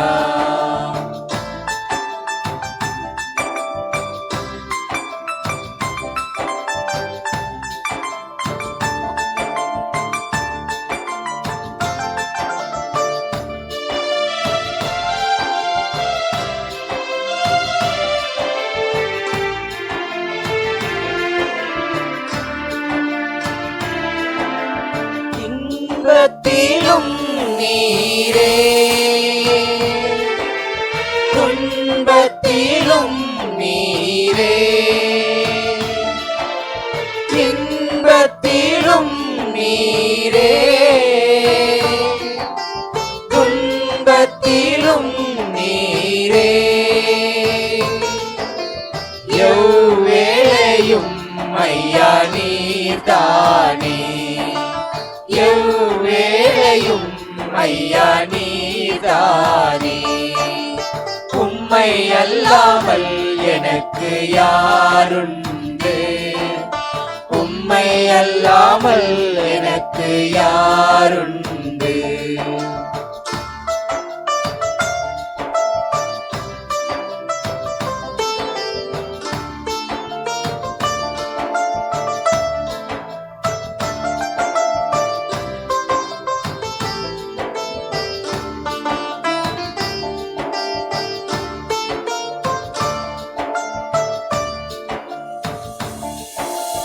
என் ஸ்நேகமும் நீரே, ஆசையும் நீரே, என் சிநேகமும் நீரே, என் ஆசையும் நீரே, என் எல்லாமே ஐயா நீதானே, என் எல்லாமே ஐயா நீதானே. உம்மை அல்லாமல் எனக்கு யாருண்டு, உம்மை அல்லாமல் எனக்கு யாருண்டு.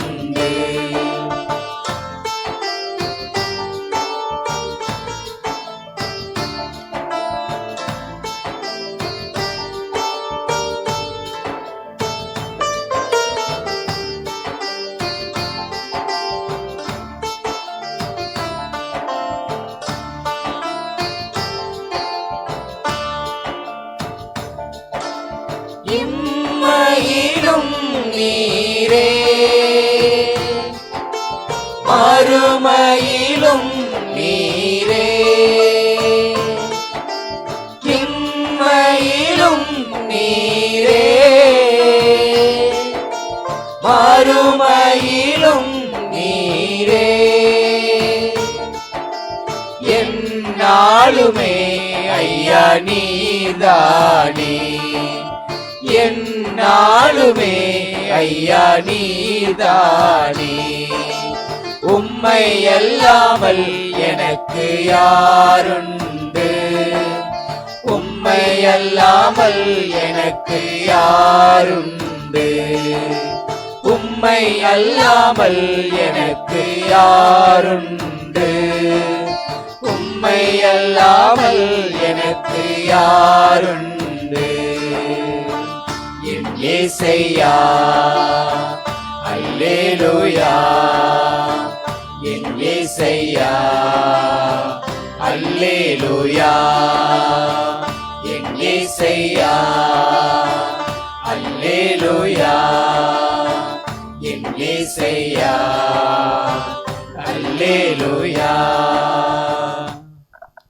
இந்த கூட்டத்திற்கு முடிவாக நம்முடைய அன்பு சகோதரர் ஆசிரியர் அவர்களை ஜெபம் செய்ய அழைக்கிறோம். அதைத் தொடர்ந்து தேவ சமாதத்துடன் இந்த ஒரு கூட்டம் நிறைவு பெறும்.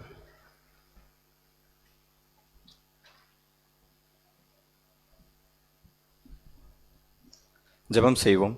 ஆபிரகாமின் தேவனும் ஈசாக்கின் தேவனும் யாக்கோபின் தேவனுமாக இருக்கிற எங்கள் சர்வ வல்லமையுள்ள ஒன்றான மெய்த்தகப்பனே, ஒருவருக்கே துதி கன மகிமை யாவற்றையும் எங்கள் மீட்பரும் இரட்சகரும் ஆகிய இயேசு கிறிஸ்துவின் நாமத்தில் எடுக்கிறோம் தகப்பனே. இதோ தகப்பனே, இருளில் இருந்த எங்களை பாவத்திலிருந்து சுத்திகரித்து பரிசுத்தத்திற்கு நேராக வழிநடத்தி வருகிற உங்களுடைய மகாபரி கிருபைக்காகவும் தயவுக்காகவும் இரக்கத்துக்காகவும் கோடான கோடி நன்றிகளை தெரிவித்துக் கொள்கிறோமப்பா. இதோ தகப்பனே, கடந்து வந்த காலம் முழுவதும் நீர் எங்களை உமது கண்ணின் நெம்மை போல பாதுகாத்து வழிநடத்தி வந்ததுக்காகவும் நன்றி தகப்பனே. இப்பொழுதும் தகப்பனே, இந்த மாலை வேளையில் நாங்கள் சகோதர சகோதரிகளாக ஒன்று கூடி உம்முடைய வேதத்தில் உள்ள மகத்துவங்களை தானிக்கவும், உம்முடைய சத்தியத்தை பற்றி ஆராயவும், 7ஆம் தூதன் எங்களுக்கு விட்டு போன இந்த சத்தியங்களை பற்றி படிக்கவும் தந்த இந்த வாய்ப்புக்காக உமக்கு கோடான கோடி நன்றிகளை தெரிவித்துக் கொள்கிறோமப்பா. இதோ தகப்பனே, இங்கே நாங்கள் கேட்ட விஷயங்களை ஒரு கதிலே வாங்கி மறு கதிலே வீணாகவும் விருதாகவும் விட்டுவிடாமல் அதிலிருந்து எங்கள் வாழ்க்கைக்கு என்ன பாடம் என்பதை நாங்கள் தெரிந்து கொண்டு அதை எங்கள் வாழ்க்கையிலே அபியாசப்படுத்தி அதன் மூலம் உமக்கும் உமது குமாரனுக்கும் சாட்சியுள்ள பிள்ளைகளாக இந்த பூமியிலே ஜீவிக்க எங்களுக்கு தேவையான கிருபையை தந்து நடத்துங்க தகப்பனே. இந்த கூடுகளில் கலந்து கொள்ள முடியாத சகோதர சகோதரிகளுக்காக ஜெபிக்கிறோம். அவர்களும் அடுத்த கூடையில் கலந்து கொள்ள அவர்களுக்கு தேவையான கிருபையை தந்து நடத்துங்க தகப்பனே. இப்பொழுதும் தகப்பனே, நாங்கள் கேட்டதையும் கேட்க மறைந்த அனைத்து மன்றாட்களையும் எங்களுடைய சுய சித்தத்தின்படியே தகப்பனே, உங்களுடைய மேலான தயவுள்ள சித்தத்தின்படியே தந்தவனை நடத்த வேண்டுமாய் எங்கள் மீட்பரும் இரட்சகரும் குருவும் போதகரும் மணவாளனும் ஆகிய எங்கள் ஆண்டவராகிய இயேசு கிறிஸ்து நாமத்தில் ஏடுகிறோம் எங்கள் ஜீவனுடன் நல்ல பிதாவே. ஆமென்.